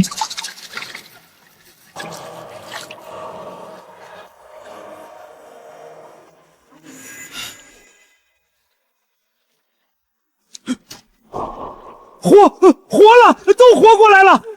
快来看啊，河神显灵了！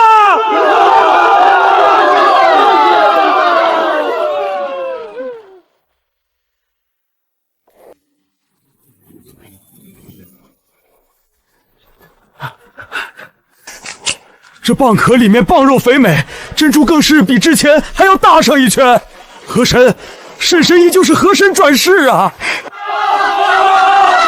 是啊，跟着沈神医，咱们这日子有盼头了。走，今天咱们去逛逛街，庆祝庆祝。好耶！掌柜的，不好了，你快去看看吧！医馆门口来了一帮人，气势汹汹的，把咱们的门给堵了。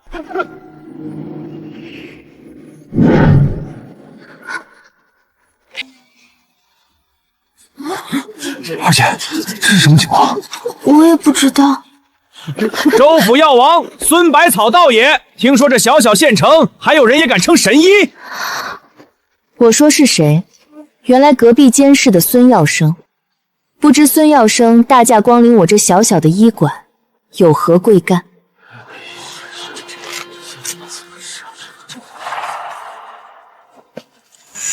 是不小心染了风寒，还是得了什么疑难杂症，要来我这儿求医问药？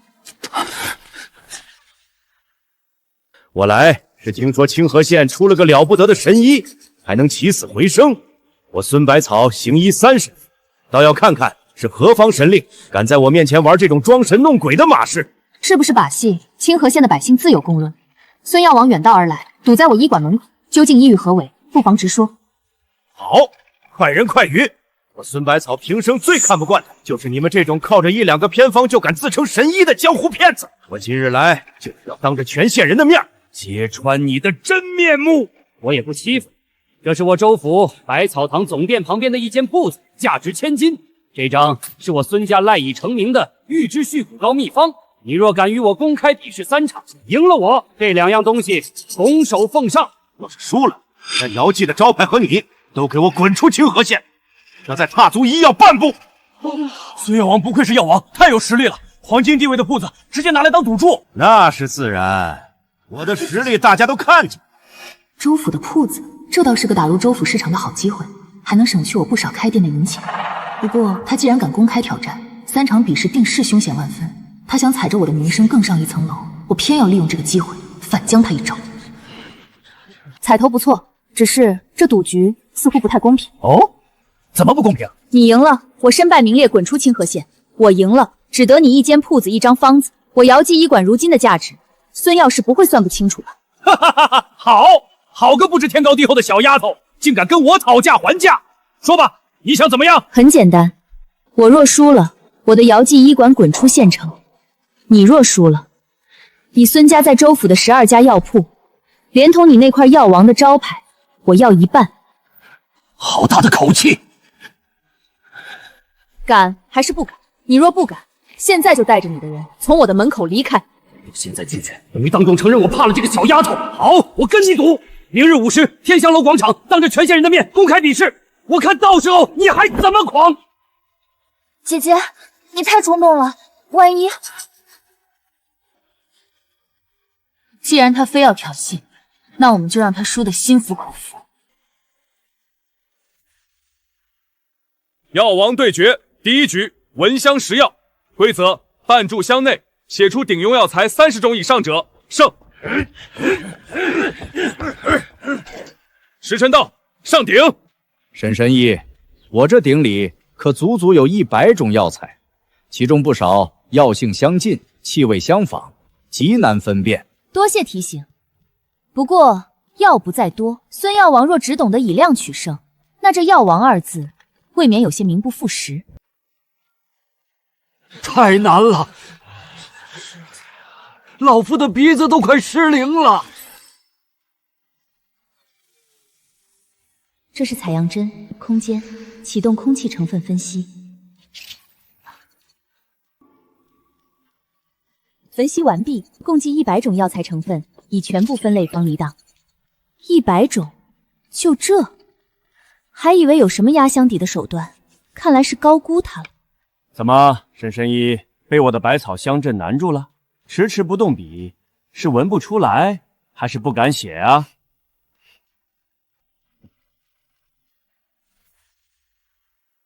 哈哈哈哈哈！裁判大人，宣布吧！看来我孙百草今日赢定了。完了，姐姐输了。100种，1种不差，全部正确。不可能，这绝对不可能！这100种药材里有数种气味极为相似，绝无可能全部分辨。你一个乡下丫头，怎么可能全部认出？孙药王，自己做不到，就认为别人也做不到。你这药王的名号，还真是名副其实的坐井观天。药王对决第1局，沈瑶胜。半个时辰后，开始第2局比试。比试题目：起死回生。此乃千年铁树，早已断绝生机。规则：1日之内，谁能让其焕发生机，哪怕只是一片新叶，便算获胜。让枯死的树活过来，这怎么可能啊！哈哈哈哈哈哈！起死回生，让枯木重生。好，这正是我孙家的独门绝技。此乃我孙家珍藏的千年雪山参王。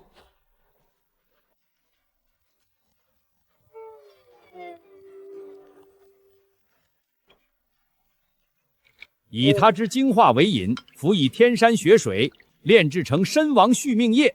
别说枯木，就算是将死之人，也能调回一口气。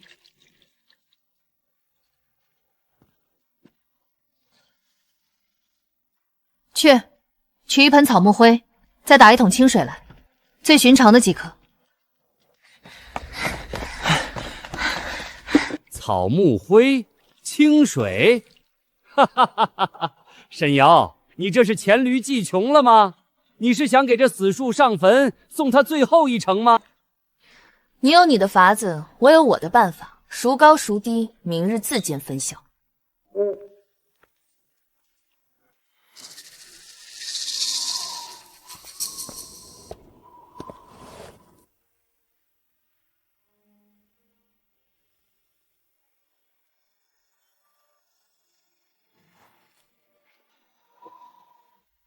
沈神医，你的树好像不太舒服啊，是不是水土不服，自己烂掉了？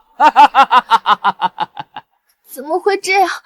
姐姐，我们输了。沈神医的树已经腐朽成这样了，看来沈神医这一局要输了。是啊，沈神医，算了吧，那树都烂了。怎么可能还活啊？输给孙药王不丢人，别硬撑了。孙药王，你真的以为你赢了吗？事实摆在眼前，由不得你狡辩。事实就是，你那神仙水不过是些糊弄外行的障眼法，催生一点绿意，已经是他的极限。而我要让他起死回生，真正的生机是破而后立。今日我就让你们看看，什么才是真正的医道。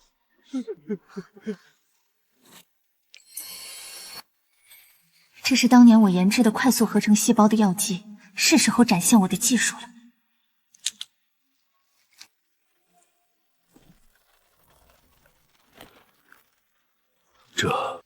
这是？这便是天香的底蕴。这怎么可能？是药仙下凡了，神迹呀！不可能，这不是医术，这是妖术，你是妖女。肃静！还没完，我还没输，还有第3局。来人，把李夫人抬上来。第3局比的是真治活人，这才是医者真正的本事。沈瑶，你敢不敢跟我赌这最后一局？有何不敢？第3局，诊治县城首富夫人李夫人半月前突发怪病，便请名医无效，谁能治好她，谁便获胜。我先来。对付这种疑难杂症，必须用我孙家不传之秘。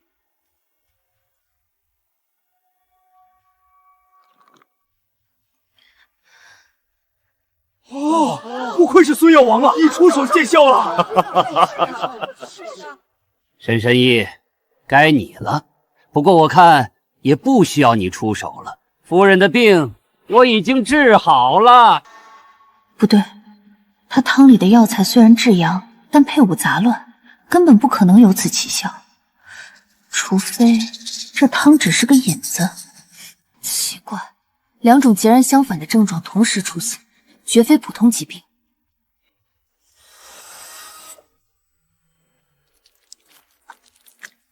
警告：检测到活性寄生生物毒素，病人生命体征正在急速衰退。孙百草，你到底给他喝了什么？这不是治病，这是催命！一派胡言！你这妖女自己技不如人，诊不出病因，就想血口喷人。就是啊，明明孙药王都快治好了，这沈神医是不是输不起呀？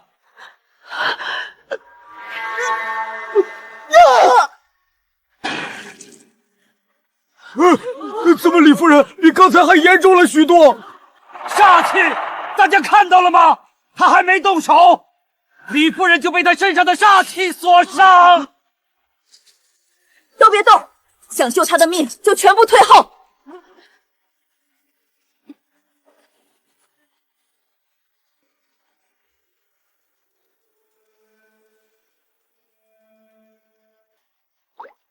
你们说这是煞气，那我就让你们亲眼看看这煞气到底长什么样子。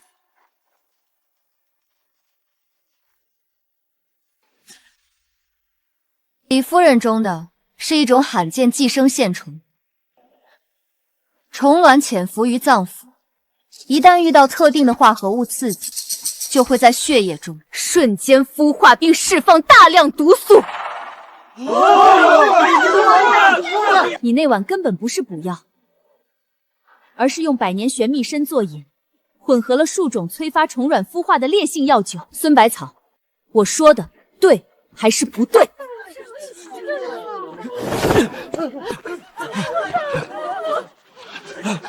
是他，是他血口喷人，她是妖女。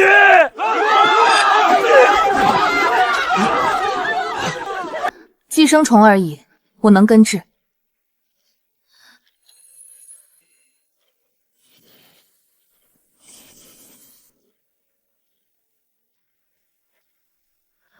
醒了，夫人醒了。多谢神医救命之恩，此等神迹，真是让我叹为观止。不，我的铺子，我的秘方，全是我的。来人，将其打入死牢，听候发落。放开我！我没输，沈瑶是妖女，她是妖女。药王对决，沈神医3局全胜，以赌约孙百草所有赌注尽归沈神医所有。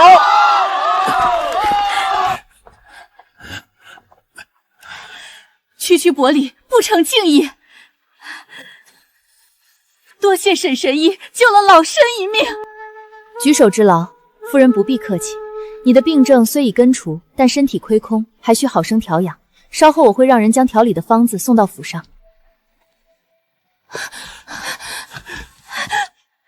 太好了，姐姐，赢了，我们赢了！姐姐，以后没人能小瞧我们了。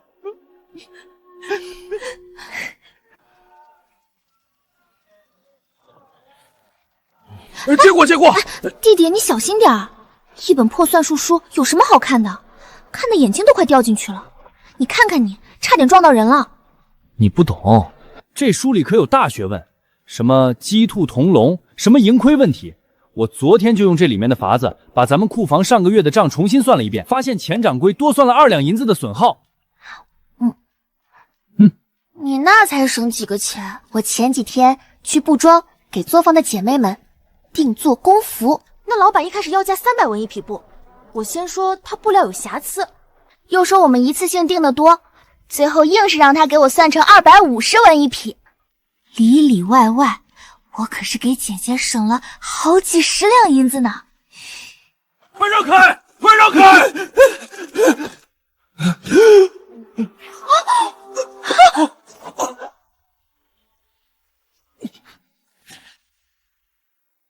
伤口深可见骨，切断了股动脉，再不止血，不出半炷香，他就会因失血过多而休克死亡，必须马上动手。我是医生，他再不止血就没命了。你们的金疮药呢？没用的，我们用了镇上最好的金疮药，可这血根本止不住。那所谓的最好的金疮药，不过是些草木灰和劣质草药的混合物，只能处理皮外伤。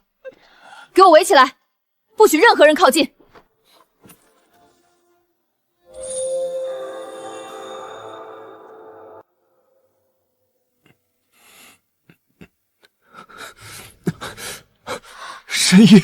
神医救命之恩，大兄弟客气。为何你的伤拖了这么久才治？神医有所不知，西北那边缺止血药，我这次回来便是运药，谁知路上伤口便开始止不住血。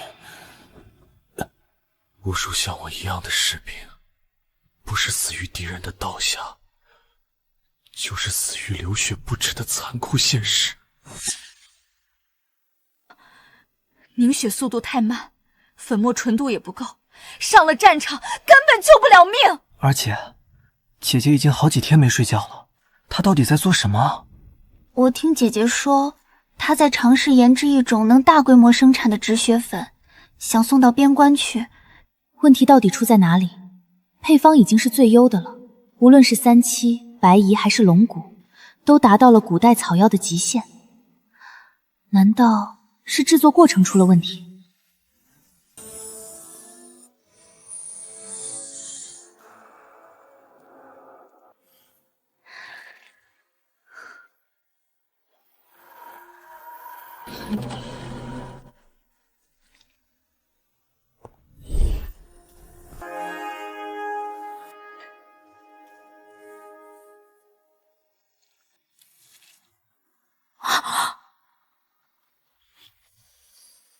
我明白了，问题根本不在药方，而在环境和工艺。古代的制药环境潮湿多菌，药粉在制作过程中就已经被污染，草药中的有效成分必须经过高精度提纯，才能发挥最大效益。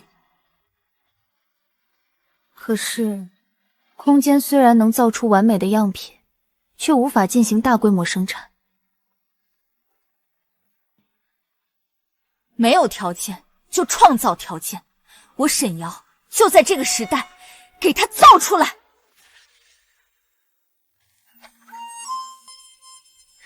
钱掌柜，我要你找人把这间屋子所有的窗户都换成这种东西。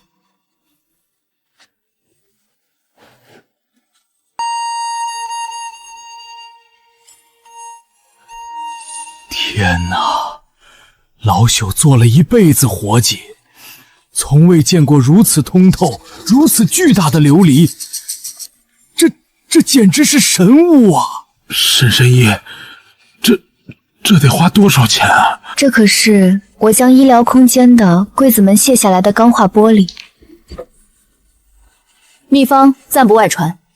另外，按照图纸，在房梁上给我装上这几根紫光琉璃管。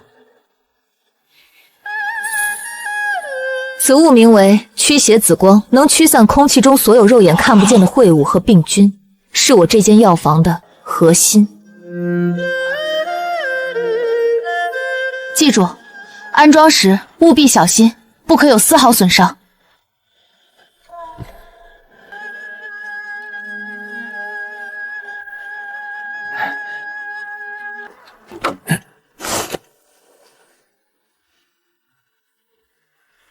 好了，批量生产实现了。可是如此神药，该如何以最快的速度送到最需要的西北边军将士手下呢？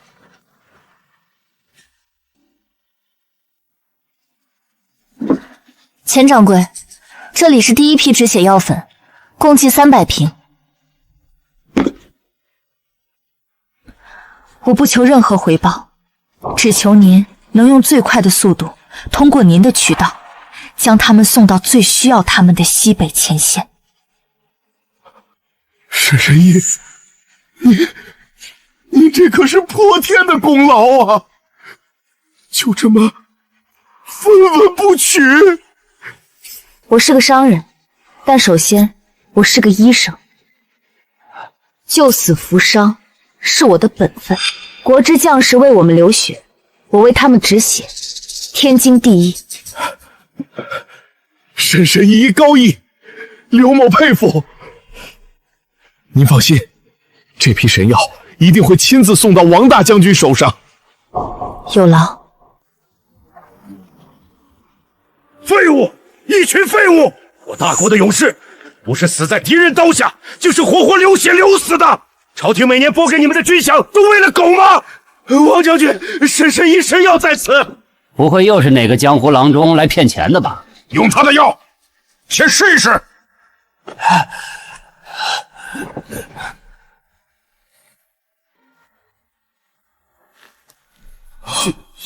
血停了，神了！将药速速分发下去。大人，夜深了，喝口生茶暖暖身子吧。本官把你从流放的囚车上救下来，可不是为了让你来端茶倒水的。你应该知道该怎么报答我。大人救命之恩，梓潼粉身碎骨也无以为报。梓潼所说的富贵，正是清河县的神医沈瑶手中掌握的神效止血粉。此药功效逆天，王大将军甚至亲自为他上书请功。若是大人能得到此药，那就是数不尽的金山银山。这样的神药，岂是他一个贱民配拥有的？沈瑶，这次我看你怎么保得住你的富贵。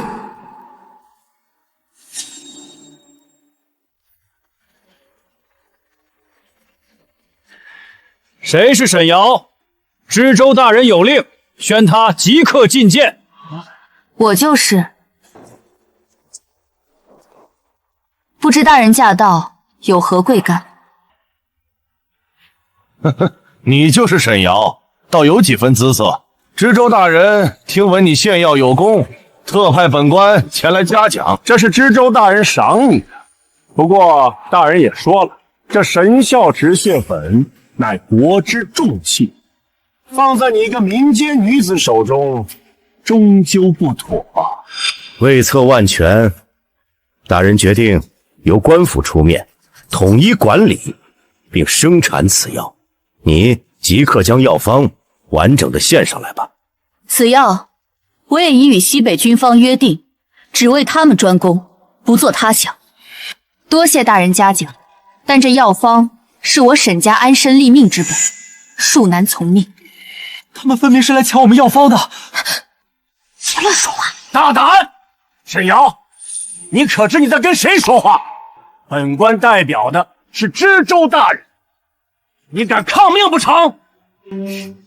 大人说笑了，草民只是一介平民，献药是出于本心，并非想邀功请赏。至于药方，乃我私人之物，受律法保护。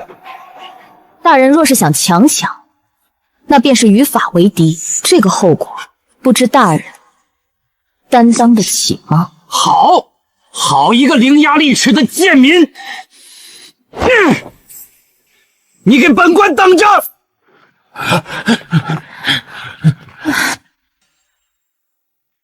岂有此理！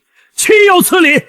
一个乡野村姑竟敢如此顶撞本官，还敢拿法来压我！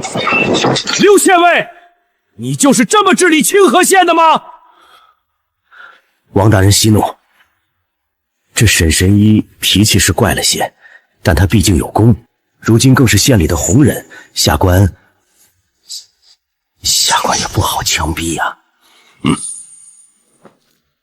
有功，我看他就是恃功自傲，目无王法。他那个所谓的神仙屋造型怪异，必定是妖术所见。他那止血粉成分不明，本官现在怀疑他私造禁药，意图不轨。刘县尉，你立刻带人给我查封他所有的店铺和作坊。大人，这恐怕不妥吧？没有真凭实据，若是王大将军问起来，怎么？你敢违抗本官的命令？还是说你跟他本定是一伙的？别忘了，你的顶头上司可是知州大人。是，下官遵命。哼。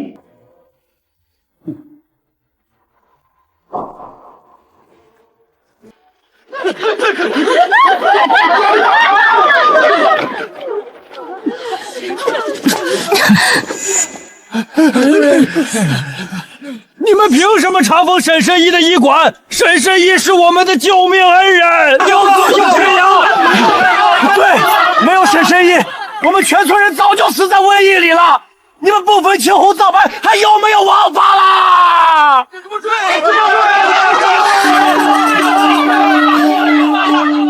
沈瑶妖言惑众，私造禁药，罪大恶极。尔等刁民竟敢包庇侵犯，与官府作对，是想与他同罪，一起下大狱吗？王大人，此事与他们无关，还请不要为难无辜百姓。怎么，想通了？现在献出药方，本官或许可以饶你一命。药方没有，但我想在场的还有几位大人想见的人。我看谁敢动沈神医！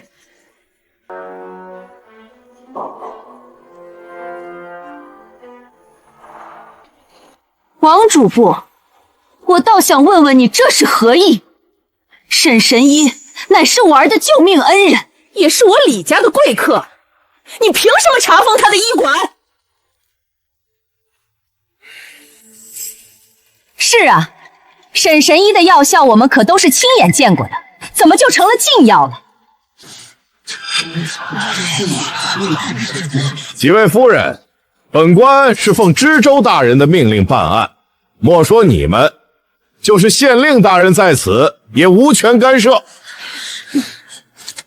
本官早已查明，有不止一人指证沈瑶的药材作坊，每逢月圆之夜，便有怪光传出，如同鬼火。这不是妖术是什么？此乃铁证。竟然有这样的事！还好我早有准备，买通了几个地痞无赖。沈瑶，本官看在几位夫人的面子上，再给你最后一次机会。明日午时之前，若不将药方乖乖献上，我便以妖言惑众、私造禁药、意图谋反的罪名，将你关进大牢。沈神医，要不我们还是把药方交出去吧？那王主簿不就是个疯子？钱掌柜，你以为我交了药方，他就会放过我们吗？他只会把我们全家灭口，然后将功劳据为己有。楠儿、宁宁，听姐姐说，如果姐姐出了意外，你们就拿着这个去找钱掌柜，他会安顿好你们。答应我，无论发生什么，都要好好活下去。等会儿用飞鸽将这个带给大将军。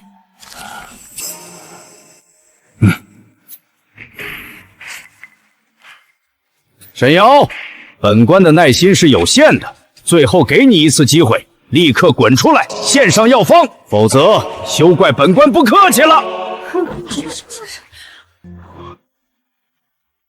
哼，怎么想通了？药方呢？王大人，你好像搞错了一件事。药方你拿不走，但是这医馆和作坊我可以送给你。你什么意思？我的意思是，从今天起，你派人接管我的产业，利润你7我3，但是你必须保证西北前线的止血药供应不能断，否则王大将军怪罪下来，这个贻误军机的罪名，不知道王大人你担不担得起？反了！反了！一个贱民竟敢如此辱我！敬酒不吃吃罚酒，本官今天就让你知道什么是法！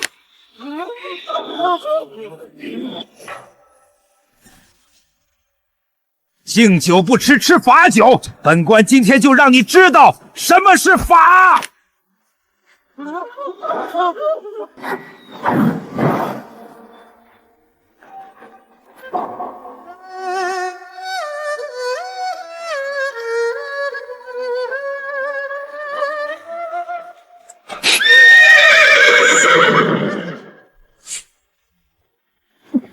你是什么人？光天化日之下，竟敢在县城纵马，还敢攻击朝廷命官！来人，来人，给我拿下！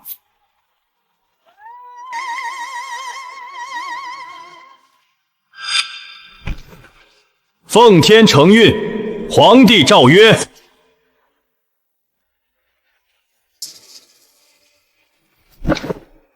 奉天承运，皇帝诏曰：资查西北战事焦灼，皆因伤兵10之8九，死于流血不止。幸有清河县验女子沈瑶，深明大义，心怀家国，于国难之际，献上神效止血粉，救我西北边军数万将士于危难，使我大周大获全胜。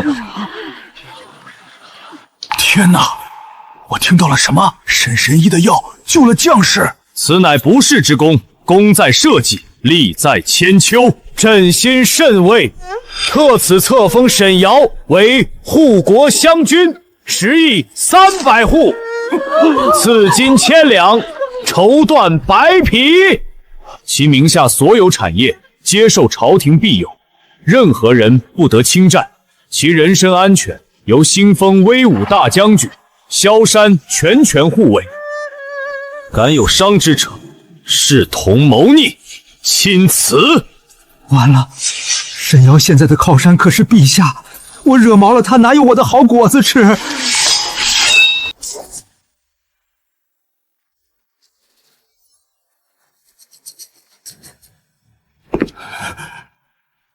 王主报，你方才想杀沈瑶，你可知罪？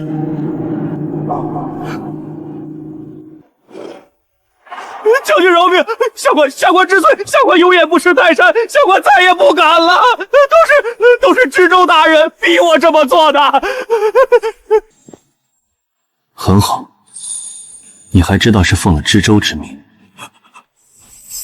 把我们的仁政带上了。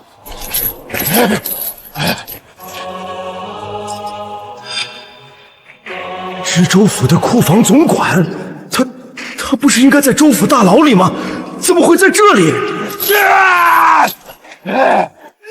就是他，王主簿，每年都是他亲自来和知州大人交接，用发霉的陈粮、生锈的兵器，偷换我们送往西北的军粮和军械。我这里有他们分赃的账本，我全都抄了，求将军给我一个戴罪立功的机会。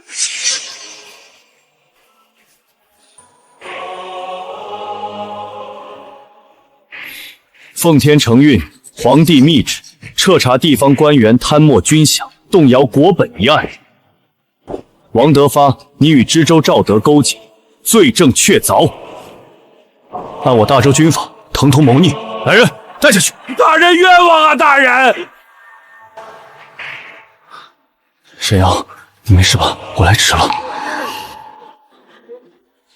大人来的刚好。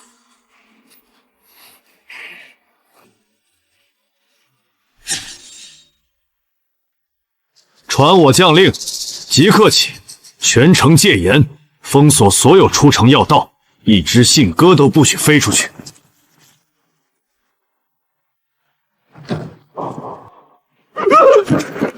启禀将军，如您所料，我们在东门截获了知州安插的眼线。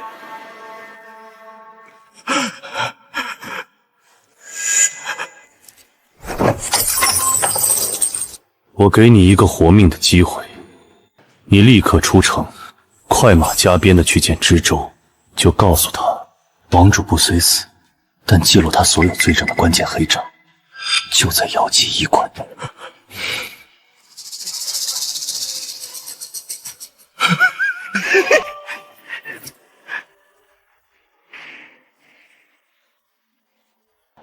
你让他带了什么话？一个让他不得不亲自前来的假消息。王主不虽死，但记录他所有罪证的关键黑账，就在姚记医馆内。我正在设法破解账本上的密码。大人，万万不可迟疑，必须在京城援兵到达前攻破医馆，拿到黑账，否则我们都得死。传我将令，全军出击，踏平姚记医馆，抢回账本，所有抵抗者格杀勿论。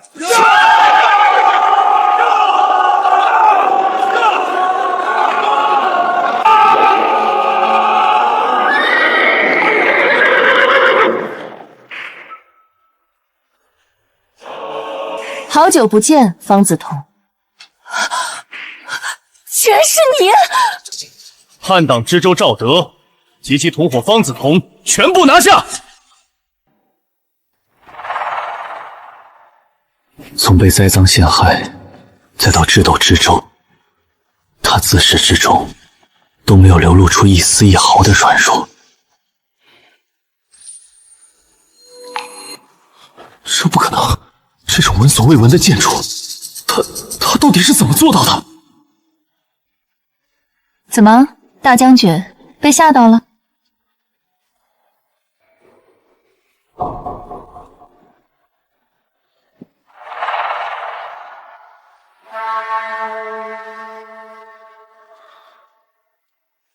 沈瑶，他居然这么厉害！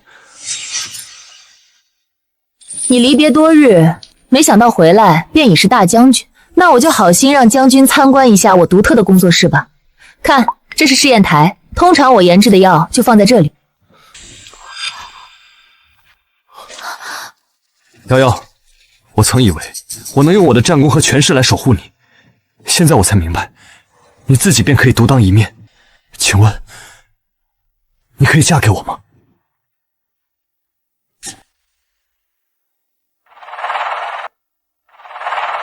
杵在那儿干什么？过来，帮我把那个有金钉点上。好。小心，一定要小心。上次就是差点碰到了士管家，被他罚抄了100遍药材炮制总纲。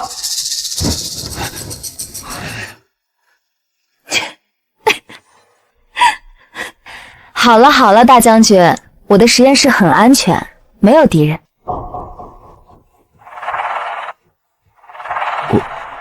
我只是担心。担心我？当初也不知是谁，在我那小小的药房里单膝跪地，说了半天，结果连个答复都不要，就想自己跑了。你的意思是，你答应了？太好了，瑶瑶，你答应了，我们成亲，我明天就上奏陛下，让他给我们赐婚。好了好了，快放我下来，我新掉的药剂快好了。不放，这辈子都不放了。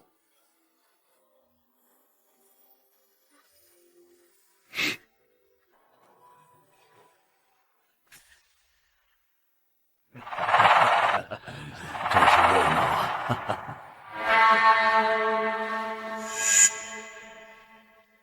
吉时已到，新人就位，奏乐。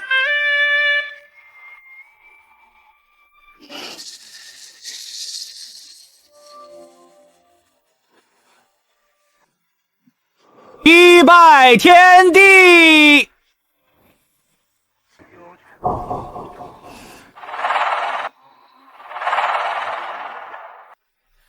二拜高堂。姐姐，你终于找到自己的幸福了。夫妻对拜，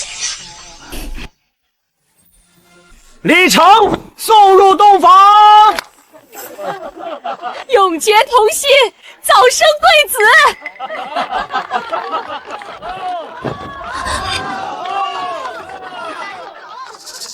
小山。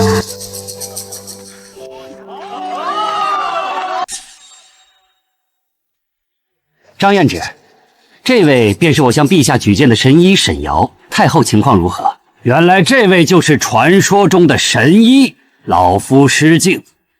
太后的病乃是多年的心血亏空之症，非一日之寒。我等已用尽温补之法，奈何凤体非凡，药石难医呀。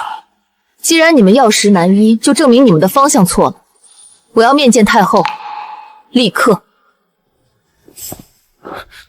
沈神医，你快看看母后。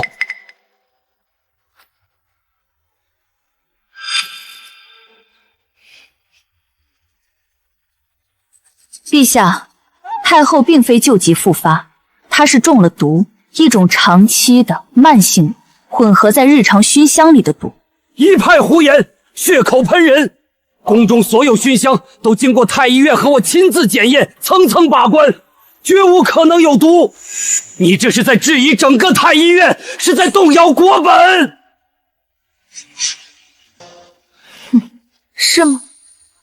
张院士如此激动，是怕我查出什么，还是在心虚什么？你休要含血喷人！我从不冤枉好人。既然张院士说香料无毒，那你日日在此为太后诊病，想必也吸入了不少这安神的香气。不知你最近是否也觉得心慌气短，夜不能寐了？老夫为太后操劳，偶感不适，有何奇怪？不奇怪。此毒名为七日绝，毒源并非香料本身，而是需要与另一种西域奇花紫叶神的花粉混合，才会产生毒性。此花粉无色无味，却会残留在长期接触者的衣物纤维之中。我刚才那一针，不过是激发了你体内早已积累的毒素。张院士，你现在还要我拿出证据来检验一下你今日官袍的袖口吗？陛下饶命！陛下饶命啊！臣也是被人蒙蔽，是厉贵妃找到了臣，给了臣一包安神香粉，说是从塞域求来的圣品，能让太后安睡。他让臣每日混入太后的熏香之中，臣真的不知道这里面有毒啊！陛下明察，拿下！陛下饶命啊！饶命啊！陛下！神医在上，请受朕一拜。是朕识人不明，险些害了母后，还请神医出手救救母后。陛下请起，现在不是追责的时候，救人要紧。所有人全部退到殿外，任何人不得靠近。萧山，你留下帮我。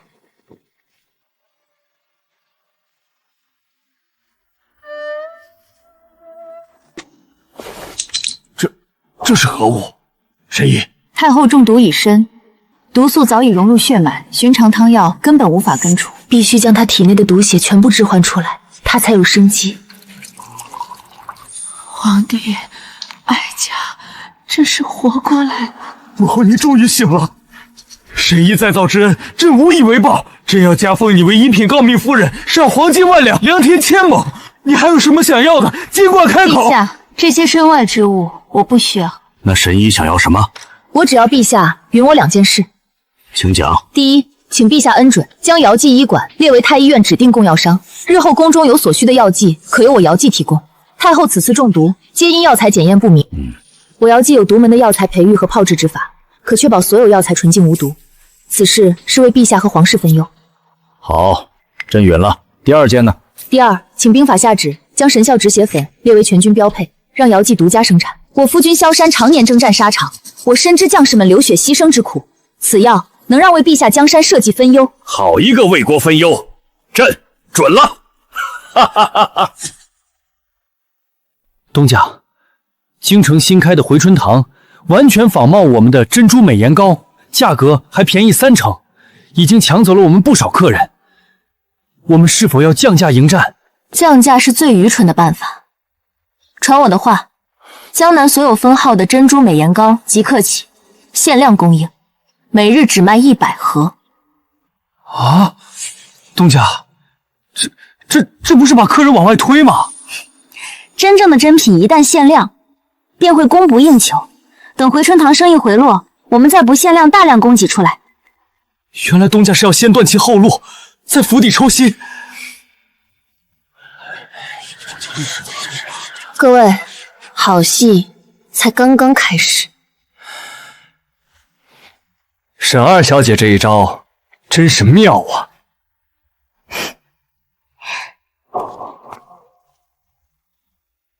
荒唐！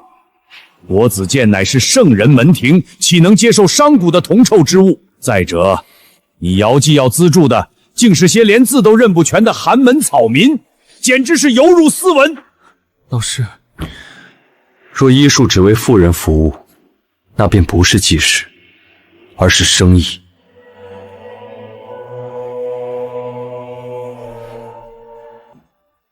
我姚记今日捐出5万两，不是为了沽名钓誉，而是想为这天下90%的百姓，培养出能为他们看病的良医。若国子监觉得有辱斯文，那我们便自己另办学堂。好一个医者仁心！此事让老夫应下了。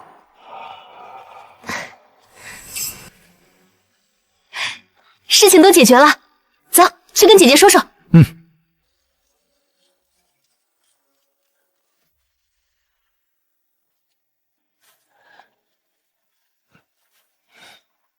大将军，这小小的药草可是比你帐下的100万大军还难调贯。100万大军听的是军令，但这药材它有自己的脾性。你这个地方比我的军营要复杂多了。不复杂。